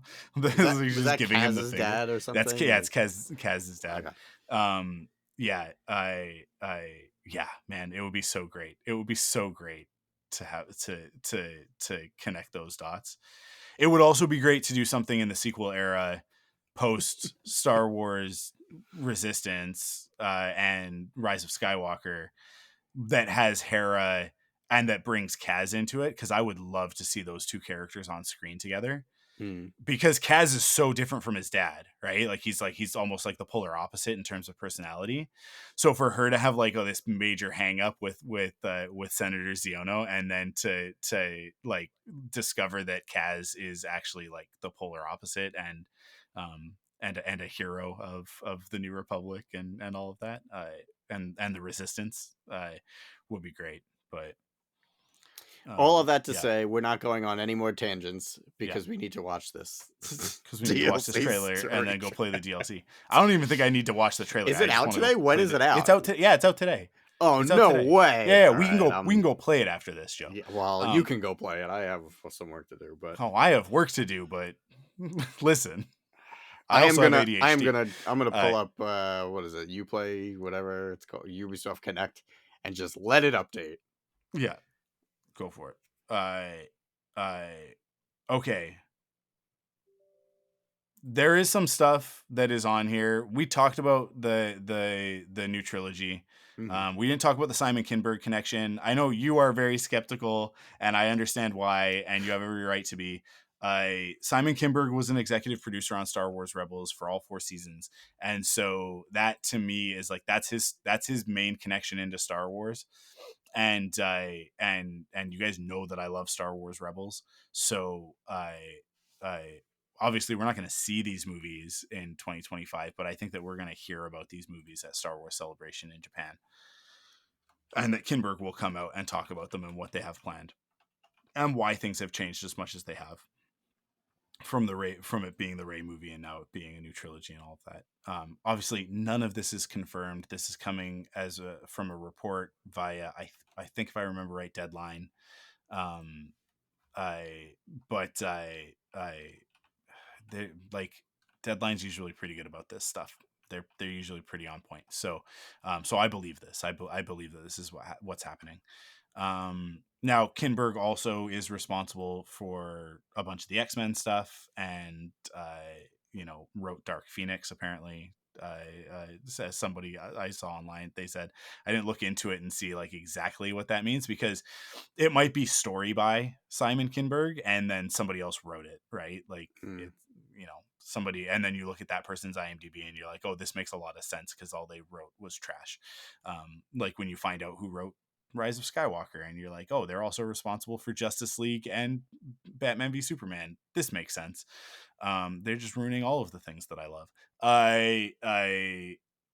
So yeah, I don't know. I need to look into that more to be like to be able to sort of uh, uh, uh, counter that part of the conversation. But I do know that he was integral in the early development of Star Wars Rebels, along with Dave Filoni and Greg Weisman, who created Gargoyles, right? So it's kind of like the three of them kind of created Star Wars Rebels, and Weisman left after season 1, but Kinberg was there for all 4 seasons as an executive producer, and Dave Filoni was not as involved in the final season as he was in the previous seasons because that was when his role started to shift, right? That's when he started to become like they started tapping him for more stuff. And if you kind of look at the timeline, it's very clearly when they started developing Mandalorian, right? Is like season 2, season 3. Sorry, season 3, season 4. Once Ahsoka was out of the picture, he was like, I'm gonna go work on this other thing. So yeah, he was still obviously very involved, but not. I think if I recall right, I think it's season 3 where he goes from being executive producer to being his role his title changed at some point during Star Wars Rebels, but Kinberg was the one that was sort of like the consistent one throughout all of it. And I don't know exactly how hands-on he was, but I do know that like his title is, I believe, executive producer was consistent throughout all 4 seasons of Rebels, which is to me like if you look at that, whenever I look at something that's like good all the way through, I look at like what's the consistent thing here, right? Or you look at something that was like good at one point and then got bad and then got good again, and you look at like, okay, so who was there when it was good? That these people were there when it was good, and then a couple of those people left to go do another thing, and so then it got bad, right? But then the people who were in charge of it being bad, they left, and now who's there when it gets good again? I'm specifically talking about Smallville for people who don't know the history of that show, because that show is like the first 4 seasons great, season 5, 6, 7 awful, 8, 9, 10 incredible, different show, not Smallville, completely different show. But there are like there's like a path there where you see these people were like writing on season 1, right? 1, 2, and 3, 1, 2, 3, 4, right? And then like the executive producers kind of left to go do other stuff after season 4, and then the show takes a nosedive and goes in weird directions because somebody else is in charge now, right?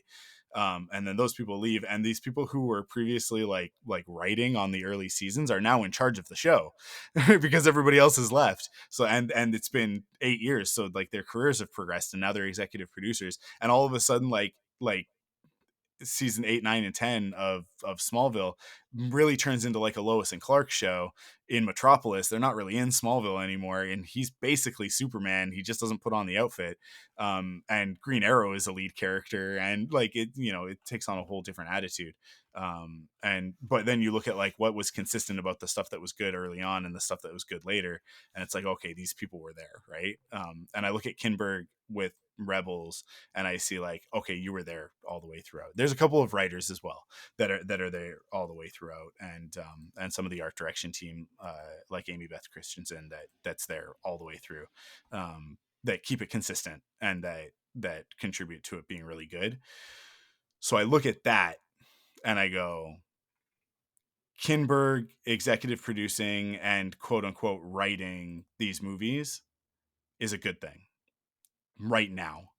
And we'll see what it means for the long tail of things and into the future, and who they tap to actually like direct these episodes, and who comes in and does the actual screenplays, because Kinberg writing the stories, writing these movies at this juncture does not mean that he's writing screenplays, just so that people are like super clear on what that means, right? And most likely by the end of it, he will not have a written by but a story by credit, right? That is most likely what will happen. It's like Rogue One is a really great example of this for people, because Rogue One is story by John Knoll, right? John Knoll didn't write Rogue One. Gary Whitta wrote Rogue One, right? And Gareth Edwards directed Rogue One. All three of those people are integral to what Rogue One becomes, but they all have like, all three of them have different roles in telling that story at different stages. So John Knoll comes up with the story and goes, okay, it's the story of this ragtag group that found the plans to the Death Star that Leia puts in R2. This is the story that leads up to the inciting incident of the original trilogy, right? That's his contribution. He comes up with that story and he says to Gary Whitta, okay, so this is what I'm thinking, this is what I've got. And then Gary Whitta writes an actual screenplay with 3 acts and characters and whatever, and then Gareth Edwards is attached, and now Gareth Edwards comes in and goes, I don't like this one character, let's replace it with a character like this, and then they rewrite it, right? And so it goes like these things kind of go through these iterations, right? So where we're at right now with this new trilogy that is reportedly happening is that Kinberg is writing the story. I say all of that specifically for you, Joe, to try and sort of assuage what I know is one of your concerns, which is that it's going to be another mess of a story like the sequel trilogy was. And I have no way, like I can't refute that. I have no ammunition to like to come back at you like, no, those 3 movies are disjointed, and that's a like that, it's a problem, right? But Kinberg being responsible for all 3 and writing the story for all 3 now is, to me, a very positive sign that what we're going to get is something more thought out and more cohesive. And obviously those movies will change as production happens, hopefully not for the same reasons that the sequel trilogy changed, which was Disney and Lucasfilm getting nervous about online reactions on Twitter, right? Because that's what happened there, is that like they made Force Awakens, and by the time that Force Awakens came out and they started hearing reactions, it was too late to do anything about The Last Jedi. Not that they needed to, because The Last Jedi is a masterpiece, but anyways, we'll talk about that later. We were supposed to talk about that today, but it's okay. We were supposed to talk about that today, but my NDA, unfortunately, it saved crazy. you. It saved you.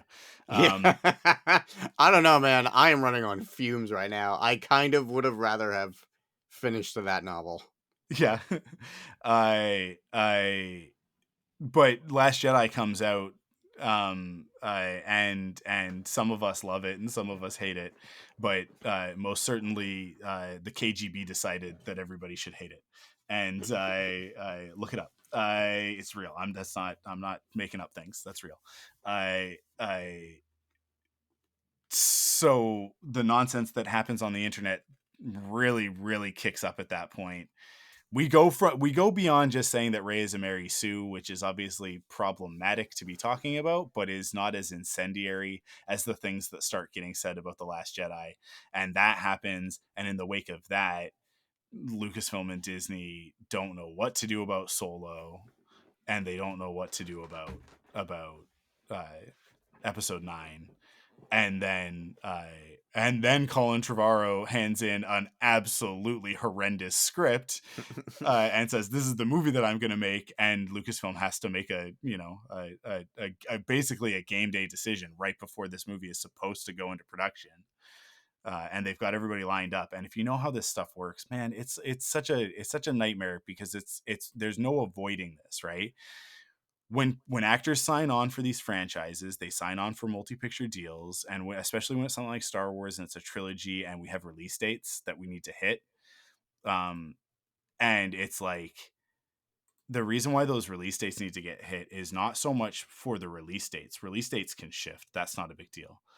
It's because the actors are signed onto contracts, but they've got other projects. And when you've got John Boyega, Daisy Ridley, and Oscar Isaac in 2018, and they're all scheduled to, I mean, this would have been happening in 2017 going into 2018, right? That this is all sort of being upset, and the apple cart's being turned over. You've got them locked in for these production dates, and so you need a movie. You need to make a movie on the because we can't shift this, because if we shift this, we lose Oscar Isaac, right? And what are we're gonna make the final installment of this sequel trilogy without Poe Dameron? Everybody loves this character. They love Oscar Isaac, right? We're gonna make it without Adam Driver, because everybody from that movie blew up for after the first one came out, right? Like, a lot of them had great careers already, but like John Boyega and Daisy Ridley absolutely were like launched into the stratosphere by The Force Awakens.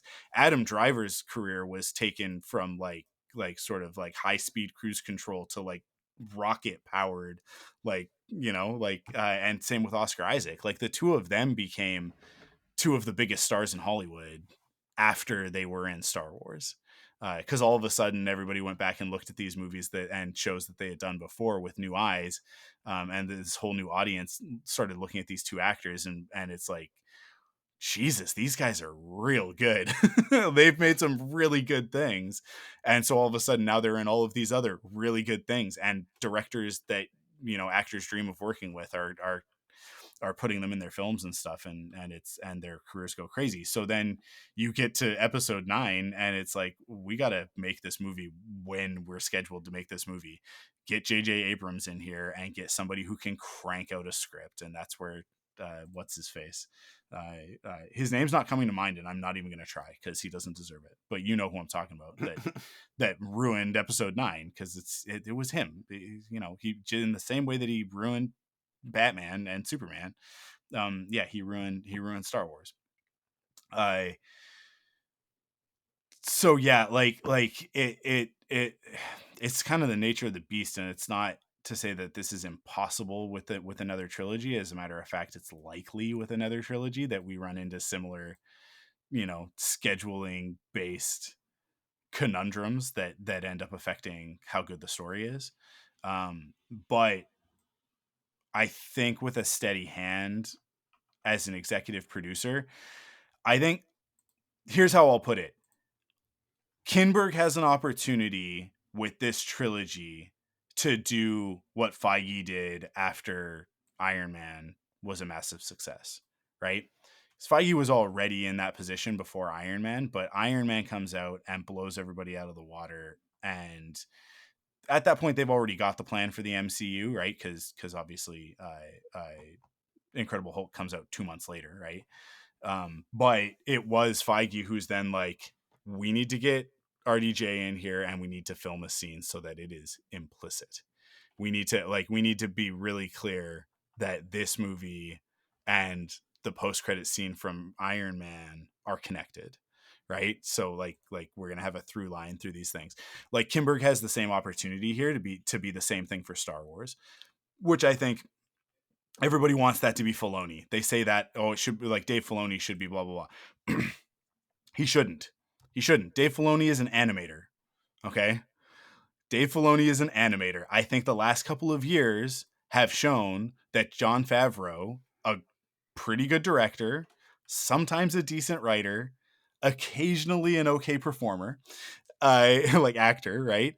And Dave Filoni, an animator and director, they should not be the ones making the Kevin Feige moves. Kinberg has that pedigree. Like he has absolutely made the mistakes, and he's also had the successes.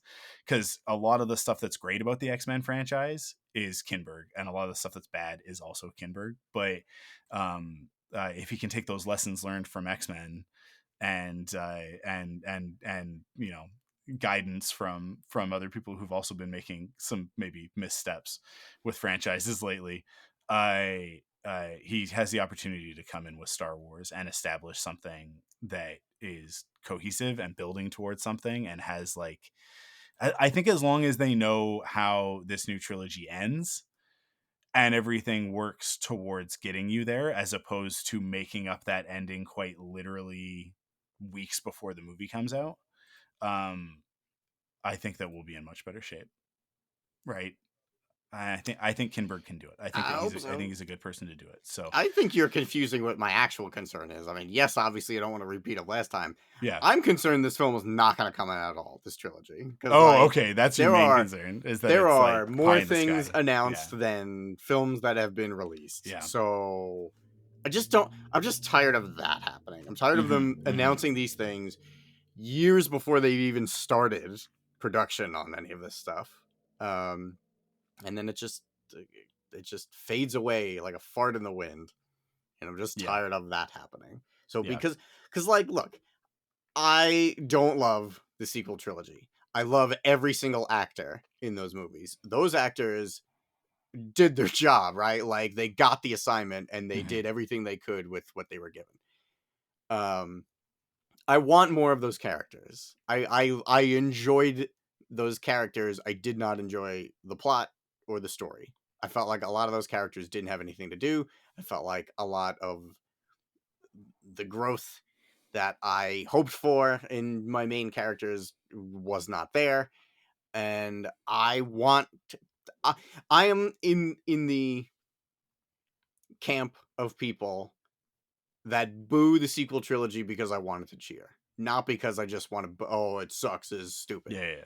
I am really disappointed with that trilogy. So I want this one to work. I want this to come out, and I want it to be awesome. Like, I'm trying to be optimistic, but because they're announcing it so early, it's hard for me to be optimistic because of the way it's gone since really the sequel trilogy, right? Like, nothing has gotten off the ground since the sequel trilogy, except for Mandalorian and Grogu, I guess. Yeah. And I'm sure whatever Dave is working on is probably going to be made. Yeah.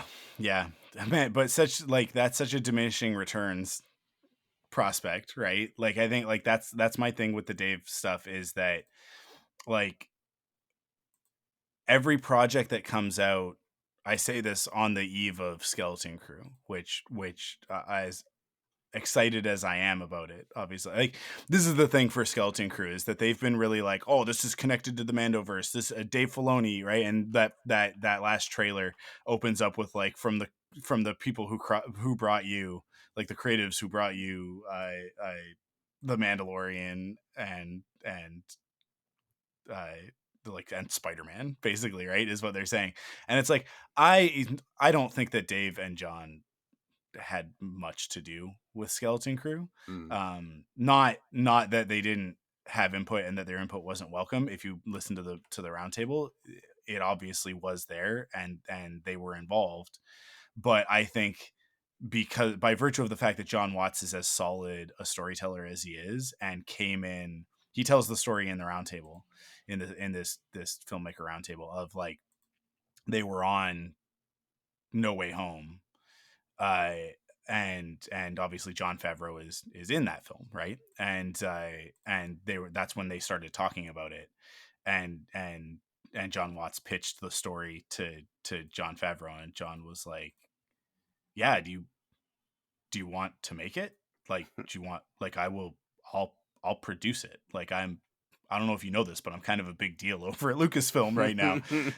Yeah, we can make that. Like, I can make that be a thing. And that's how Skeleton Crew came to be part of Star Wars, right? And so I think that, like, if you take that for what it's worth, that John Watts and his because I think he's got, like, one of these guys is his writing partner, uh, uh, Christopher Ford. I think is like, they kind of work together on everything. That I think they came in with a pretty, like, solid plan of what they were going to do already, and then I think that Dave and John probably just came in and went, well, here's how we can connect it into the Mando stuff, which is where you then end up with like that one pirate, Vale, right? Vale, I think it's Vale, running away at the end of that episode when all of the other pirates get killed, essentially, right? It's like he runs away to fight another day, and we know that he's going to be one of the pirates in Skeleton Crew, right? So, and that's going to connect it in, and that this is all happening sort of like, is contemporaneously a word? Is that the correct word? Sure. With Mando and with Ahsoka, right? Because this is all kind of like, these three stories are all kind of happening at the same time. So yeah, and that they'll all connect back into each other for the big finale movie that Dave's making, which is not Mando and Grogu, by the way. I like, just so that people are clear on that, because I think they've been a little bit.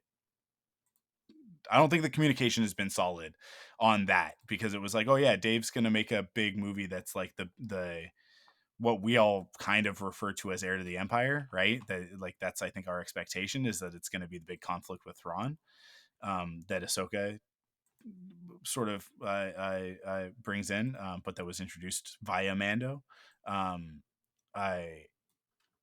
That's a different thing from Mando and Grogu, because I think Mando and Grogu is what that's going to do is it's going to fill in the final gaps with Mando's story and close that off. I think it is essentially just like a truncated season 4 of Mandalorian. My expectation is that it's going to bring Boba back into it. It's going to close off the Mandalorian part of that story with where we left it with the two factions coming together on Mandalore, under Bo-Katan, right? And I think it's like, we're going to bring in Boba and Mando and sort of just unify all of that into their Avengers Knights of the Endgame. Round Table. Yeah. For Mando. So it's going to put the Mandos all together there, and meanwhile we've got Ahsoka and Sabine and Ezra and Hera, and all of that stuff will get brought back together in Ahsoka season 2 in 2027. When maybe I was under the impression that was why Ahsoka was shooting so late, is because they were working on Mando and Grogu. Yeah. Oh, absolutely. Yeah. No, it is for sure. Because like if you listen to what was it? I think it was Natasha. What's her last name? Is it Bordillo? I think that's her last name. But Sabine, right? Because I think she's the one who said it, which is that, like, yeah, they're gonna start production like next summer, sort of thing, in 2025, which means that the earliest that we get it is 2026, which makes sense, because it's like, okay, so we won't get Ahsoka season 2 until after Mando and Grogu comes out. And really, like, Ahsoka season 2 doesn't happen until after Mando and Grogu is kind of like at a certain point, and then Dave is, checking in on it in post-production while they're, finishing it up, as he's directing season 2 of Ahsoka. But these things are all so connected. So, like, there'll be that, and then Skeleton Crew. And I don't know if Skeleton Crew is going to be one season or multiple seasons where these characters are going to end up, because we know so little about what this story is actually about. We know what the premise is of the show for Skeleton Crew, but we don't actually know what the show is about. Because I guarantee you, at the end of the second episode, something will be revealed, and that something is going to change all of our opinions about what this show actually is about. Right. And it'll be like, oh, okay, that's how it's connected into all of this Thrawn stuff, because it is. There's no way that it's not. So yeah, something that the Knights. This is my guess right now. This is my prediction. Something that the three mothers, like the Night Sisters, right?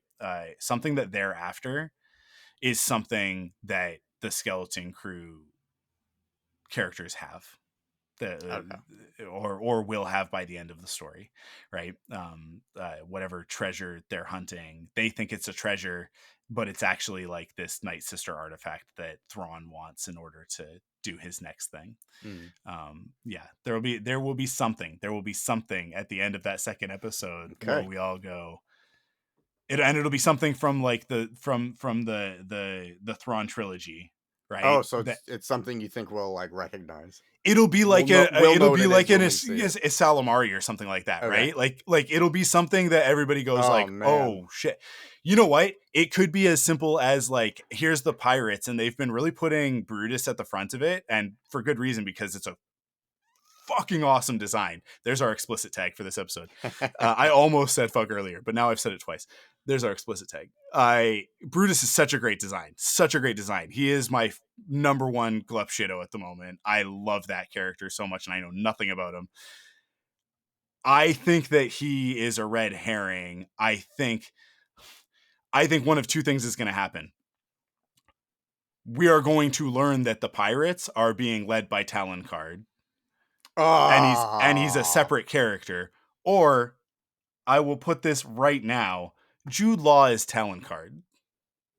Oh, okay. Because we know that he's not who he says he is. We know that from the trailer, from that first trailer, when it's like, you're a Jedi, and he does that little look where it's like, you are clearly just messing with these kids. I'm gonna put this in your head. John Watts is responsible for Mysterio in the MCU. That's it. That's the end. That's the end of this episode. That's what I'm going out on. Skeleton Crew starts in a couple of weeks. We'll be back for that. We will be back every week that Skeleton Crew is airing with a new episode. So yeah, Force Perspectives is going to be like the main thing coming from ThunderQuack. Well, at least you and I are part of ThunderQuack, our corner of it, for the foreseeable future. Perfect 10 will still come out, and we'll have at least one off the record in December, and we'll have off the record next week as well. But for those of you who are Patreon supporters and who have sort of gotten used to this, every other week cadence, it's just going to get switched up a little bit for the next probably 2 months.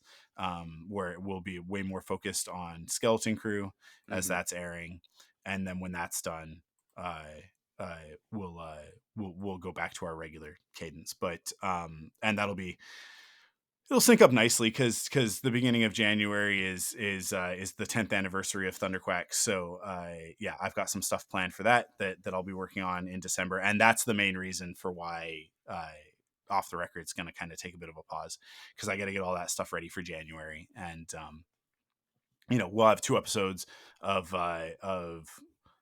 Perfect 10 in January, because we'll have one for the anniversary, and then we'll have one that's our January episode. So yeah, there's lots of really great stuff coming, but December is going to be a weird month as a result. I think it'll be fine, because if you guys are hanging out here on Force Perspectives already, then that means that you are also excited for Skeleton Crew, and you're going to be here with us every week to talk about that, and find out if my predictions are correct. I really made it sound like I had this Talon Card thing in my head all along. I didn't. I just came up with that now as we're talking about it. But I do, like, I have been trying to sort of rack my brain going like, how is Skeleton Crew going to be connected into this Thrawn stuff? And then I just had the epiphany now of like, well, it's to deal with pirates, and he's not necessarily a pirate. That's more like a smuggler thing. Yeah. But like, listen, there is every possibility that Skeleton Crew introduces Talon Card as well as Mara Jade. I was thinking Hondo. I'll just put that out there. I Hondo will drop dead if they actually do Mara Jade. Oh my God. Yeah. We will all absolutely lose our minds, but there's no way that Dave and John are not trying to figure out how to work that in. There is no, listen, I know Dave Filoni. All right. I have been studying Dave Filoni since 2008. I have been listening to almost every word that comes out of his mouth publicly since 2008. I think I know the way that this guy tells stories, and I think I know the way that he thinks pretty well. There is no doubt in my mind that for the last 4 years, he has been racking his brain to try and figure out, how do we get Mara Jade into this story? How do we tell a story with Luke and Mara Jade? Like we need to make that happen. It's what they want. It's what everybody wants. How do we do it in a way that is not just us giving fanboys what they want? It's not just pure fan service, but that is actually like right for the story and good for the story. And so yeah, I would be floored as well. Like it would send me into outer space around the moon and back onto Earth. And land in a crater like Yamcha, but Yamcha pose. But at the same time, I would not be surprised at all. Wow. I will not be surprised when Mara Jade shows up. I just will be surprised how she shows up. I think that's sort of the way that I'll put that. Because yeah, there's not a doubt in my mind that Dave is trying to figure out how to do that. Especially with this with the Thrawn stuff, the Heir to the Empire stuff. It's so connected. And it would go a long way. It would go such a long way to, I think, like sort of closing a bit of a rift that there is in the fandom right now between we're not talking about fandom menace. I'm talking about more, I think, probably people like you who are like not very connected to the sequel trilogy, but that still have a lot of love for the Legends stuff. And want to see more of that stuff connected into the sequel trilogy. If they can find a way to bring in that stuff connected into the story, develop Luke in a direction and give us a little bit more of an explanation as to how he comes to be the person that he is in The Last Jedi, I think that that will do so much. And honestly, I hate it because I hate the idea of using a female character as a way to motivate a male character's story, but we're stuck with Luke as he is because those movies exist. And we need something that explains how far gone he becomes, right? And I think that it's actually a slam dunk, super easy to introduce Mara Jade and have her removed from the story in some fashion. And for that to be the beginning of that. I don't think that it is the thing, but for that to be connected into Ben Solo's story and all of that, but you got to introduce the character at some point. And I think like if you introduce her in this era, post Return of the Jedi, where Luke is like establishing his Jedi Academy, you introduce her obviously as a villain, and then we figure out how to tell that story of them going from enemies to lovers. You can actually unify. You can bring together both sides of the fandom with that story. Yeah. Right? Because the Raylos will be on board for it. They'll also be very cautious and very scared because they'll know that this means that Mara Jade's going to die. But maybe if we know that going in, and then you do some World Between Worlds stuff instead, and something else happens that is like, oh, maybe she's not dead, which Dave is very good at. Dude, retcon the comics. Ben kills Mara Jade. I'm okay with it. With it. I don't think that it would go that far. I think Ben being responsible for Mara Jade's death is more where I would put it, is that like his inexperience and cockiness, being responsible for things that lead to Mara Jade's death, I think would be a perfect thing to put that rift between Ben and Luke. Exactly. And for Luke to then want to assume the worst about Ben, and for Ben to assume the worst about Luke, and for them to resent each other and then grow apart, and for Kylo Ren to be born. Jason kills Mara Jade, right? when he Yes. turns. He's like already a Sith though at that point. Yeah. Yeah. Do it. Yeah. Do it, you fucking cowards. Do it. Listen, Lucasfilm. I know you're listening to this. All right. We know you're listening to this. We can do it. Okay? Yeah, let us do it. We're right here. And like, I'm not, you don't need to make me an executive producer, but put me in the room. Put me in the room. Put me in, coach. I'm ready. We're ready. We got this. Joe and I can help you guys sort this out. Okay? And we're available because I don't know about you, Joe. I mean, I would say I don't know about you, Joe, but I do know about you, Joe. And I'm going to go ahead and just, without clearing this with you beforehand, I'm going to say to the world, he and I will drop everything that we've got going, whatever projects I have on whatever obligations I have and promises I've made, out the window. All right. I'll take a dump on every NDA I have right now. If it means that you guys are bringing us in the room to be part of the story crew to bring these characters to Star Wars, and we're there, but we can help you guys. We actually have exactly the set of skills. It's really frustrating because there's really the only skills that we have, and we're not allowed to use them. We've spent all of this time developing these skills when really we should have been doing other stuff. And so it's actually quite frustrating to not be able to use them, but we only have ourselves to blame because we've made the choices that we've made. But you have done that yourself. Yeah. But listen, this is directly for Kathleen Kennedy. Okay.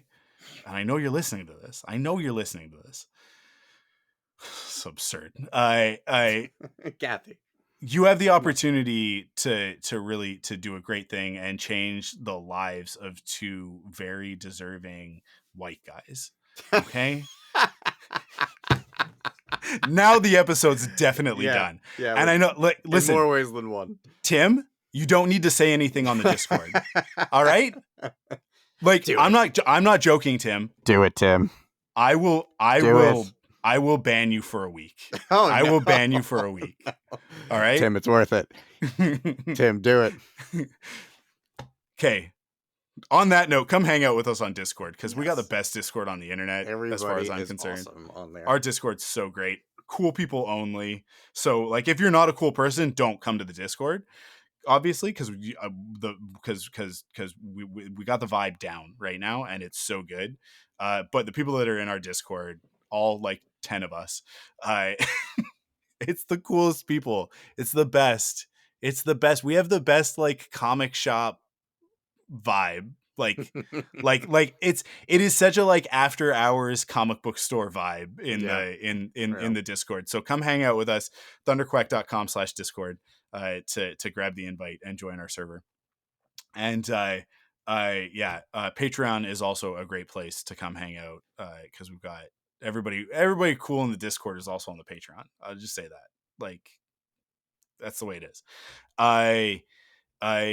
We'll be back in a couple of weeks to talk about Skeleton Crew, and hopefully Kyle will be with us. I don't know if that'll be a thing throughout the whole season, but I think right now, if things play out the way that we're hoping, Kyle will at least be with us for the first 2, maybe 3 episodes of Skeleton Crew. So look forward to that because that'll be really fun because Kyle brings some good conflict to the conversation. I miss Kyle. I miss Kyle arguments. It's good juice because Joe's over here like, Mike, what do you think about this? And Kyle is over here going like, no, I'm gonna say something totally out of pocket. No, just absolutely not. I miss Kyle's very friendly belligerence. Yeah. Oh, it's so great. It's wonderful when we can argue in a completely like childish and like toothless, clawless way, and then walk away from it at the end and be like, nobody's upset. We disagree entirely on this, and I think you're dumb, but we both still love each other. So it's great. It's the best possible way to have Star Wars discourse on the internet. Everybody should learn from our example. So we should, if we can get Kyle on for more than just the first episode of Skeleton Crew, we're going to. Hell yeah. Awesome. Thank you guys so much. Go to the Patreon and support us there. Even if you just listen, guys, here's what I'm going to tell you. Mm-hmm. In January, Patreon just launched this last week. They launched the ability for me to gift memberships to people. Okay. And in January, for the 10th anniversary, I will be giving away 10 free memberships for a full year, right? For 2025, because the anniversary is January 5th. So I'll talk more about that in December as I like sort of finalize my plans and stuff on it. But I'll tell you guys, this is the sneak peek right now, because it's the first time that I'm talking about it. The key to that is going to be to go to the Patreon and become a free member, because you can just follow the Patreon, right? And everything goes up on Patreon. The stuff that is exclusive, like off the record, like that's exclusive for Patreon supporters, that stays exclusive. You can buy episodes a la carte for $5. I don't know why you would. It's $5 a month. But that's how I've structured that to try and trick you guys into subscribing. But you can buy a la carte episodes. So if we talk about something on Off the Record and you're like, I don't want to miss this one, or you want to go back, I need to go back into the whole back catalog and make it available like this. But for the last few months, at least, I've been doing this. You can buy the episodes for $5, but everything that's not exclusive to the Patreon that I record, so whether it's Perfect 10, Force Perspectives, whatever else, Rebel Cells, when we're doing that, it goes on the Patreon early, which is usually like a day, maybe 2 days early, sometimes a week early in the example of Perfect 10, because I have lead time on that. But everything goes up there early, but then eventually becomes free to everybody on Patreon. So if you follow us on Patreon, it's actually like the most straightforward way to make sure that you're getting all of the content that Joe and I are doing. And like to make sure that you're getting Perfect 10, Force Perspectives, Rebel Cells, and whatever else we end up doing in the future. It's the best way. And I'm trying to figure out how to get that to work so that everybody's putting, like, so that Wampa's Lair and Saga Continues and everybody is putting all of their stuff onto the Patreon. But I haven't figured it out yet. But I'm working on it. I'm working on it for next year.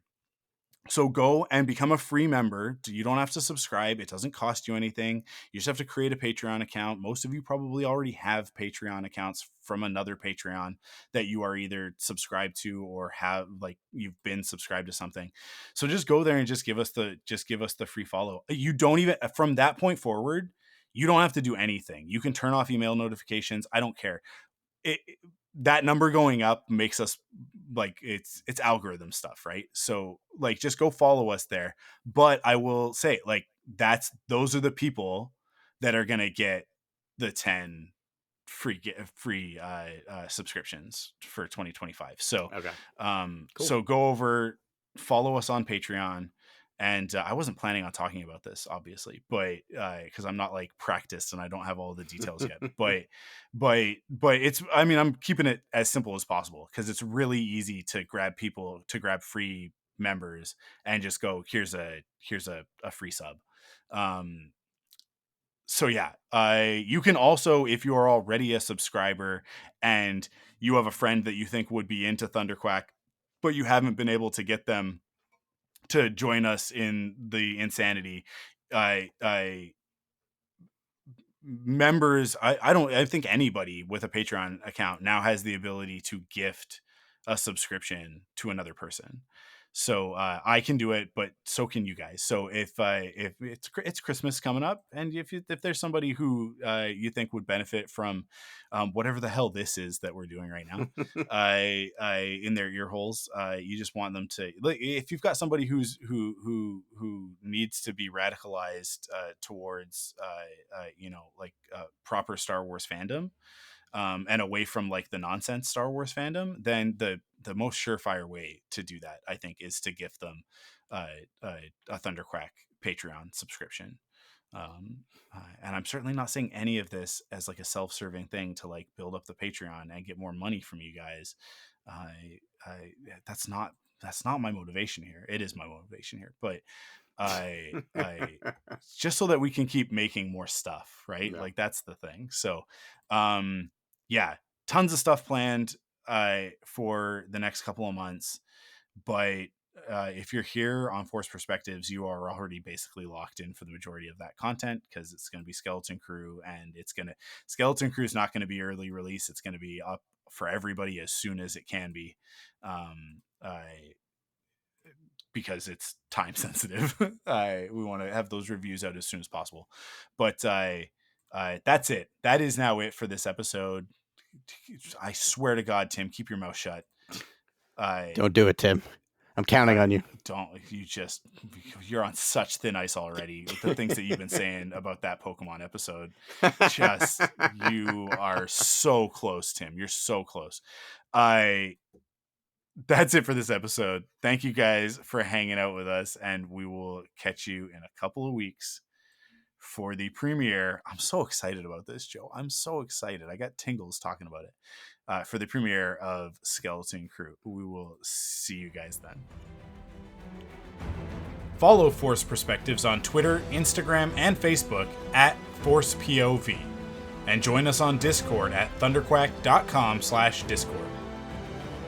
Support the show by visiting us at patreon.com/thunderquack to get early access to episodes, leave a rating and review on your favorite podcast service, or buy merch at store.thunderquack.com.